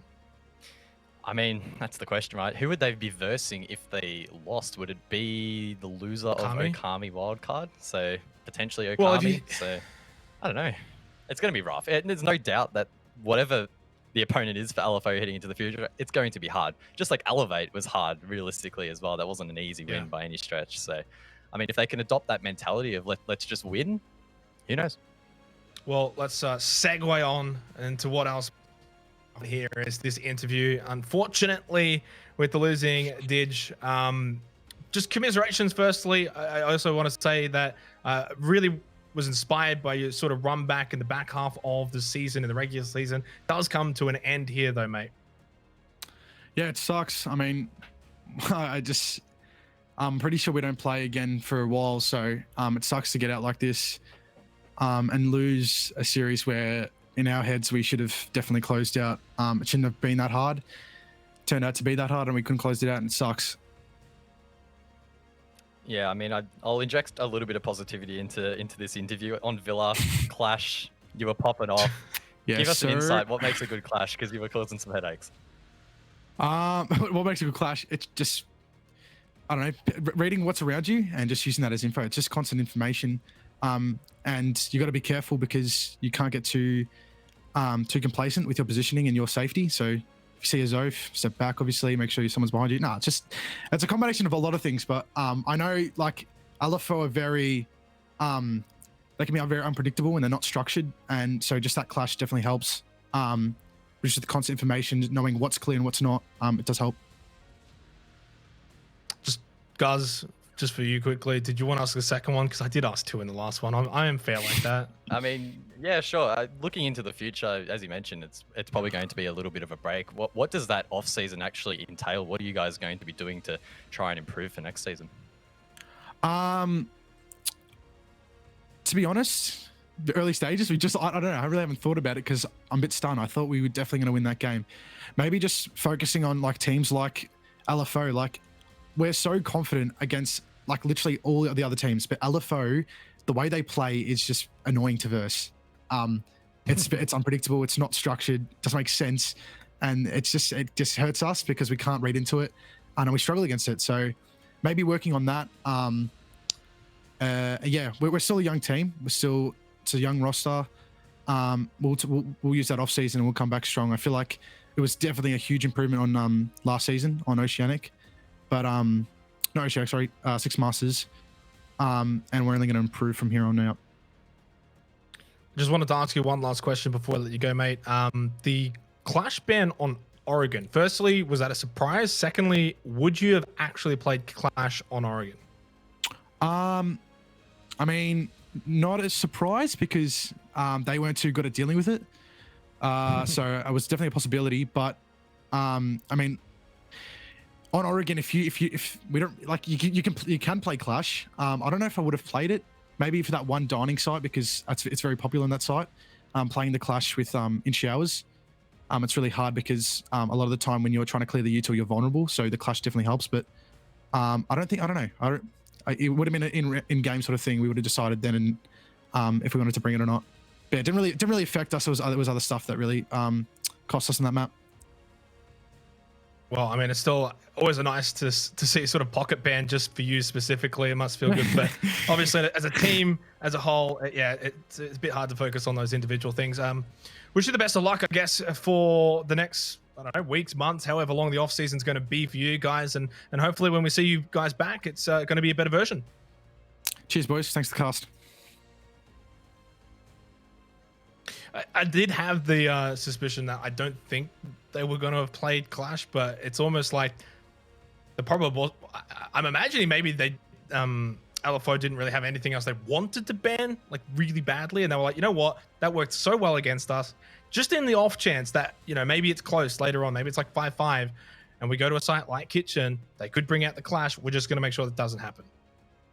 I guess we'll never really know, will we? I think what Didge sort of said towards the end there was that probably wasn't the reason that they lost that map. It was probably a combination of other things that, for sure. that added up to that. Sure, maybe that the Clash ban did make it a little bit tougher, but it definitely doesn't make it impossible to lose, make it impossible to win above, which they lost so many times on Oregon. So I really hope that they do go back to the drawing board. And if LFO is the issue, target them as well. And they should be stronger in a couple of months. You have to be careful, of course. You know, you focus too hard on one team and then maybe you let the other team sort of slip away. Let's go and have a look at the updated bracket, though. Of course, we are now done with 2 matches. We've still got one more to play, though, tonight, so don't be going anywhere. We've still got the Wildcard versus Akami matchup to come later on. Of course, earlier on this evening, our 2 other casters, forgot their names for a second there, they did the Akami versus Noble match, which was a 2-0, surprisingly enough, especially when we sort of think back to the start of the regular season. Noble were 3-0. They went into that match against Knights. The winner, you know, would be crowned the favorites or whatever. But since then, they have plummeted, and now they've plummeted out of the playoffs. And as we just saw, LFO did overcome Elevate in one, what I would say, a historical match, a bit of a classic. Yeah, and of course that means they progress deeper into the bracket. They'll take on the Pittsburgh Knights, I believe, first thing tomorrow. I think we'll be casting that, in fact. So that should be a pretty intriguing matchup. But yeah, coming up soon will be Akami and Wildcard, and that should be a very, very big game. The winner of that progresses even deeper into that bracket and should be able to confidently say that they are one of, if not the best team in Oceania, which is the position you want to find yourself in. I mean, right now as it stands, 4 teams remain. Wildcard Knights, obviously you would think a clear favorites, Akami, LFO up against it. They'll have their shots, and they both get a free shot here, because if you do lose, they can drop down to the lower bracket from now on at the very least. So they can lose one. In the off chance that both Akami and LFO do lose, then of course they would play each other. So they do get a free punch, like I said before. And for the game to come soon, it will be a free shot for Akami against Wildcard, but they're going to be up against it. Yeah, but I mean, Akami played really well against Noble. I don't think there would have been too many people expecting it to be a pretty breezy 2-0 in the end. If they can carry on that confidence against Wildcard, who knows, it could definitely be possible. But it is a fierce rivalry, and I'm sure it'll be reignited once again. Yep. Well, what we do know is we're going to head to a break. Congratulations to LFO. They move on with a 2-1 win over Elevate, whose season is now done. When we come back from the break, though, it's going to be Wildcard versus Akami.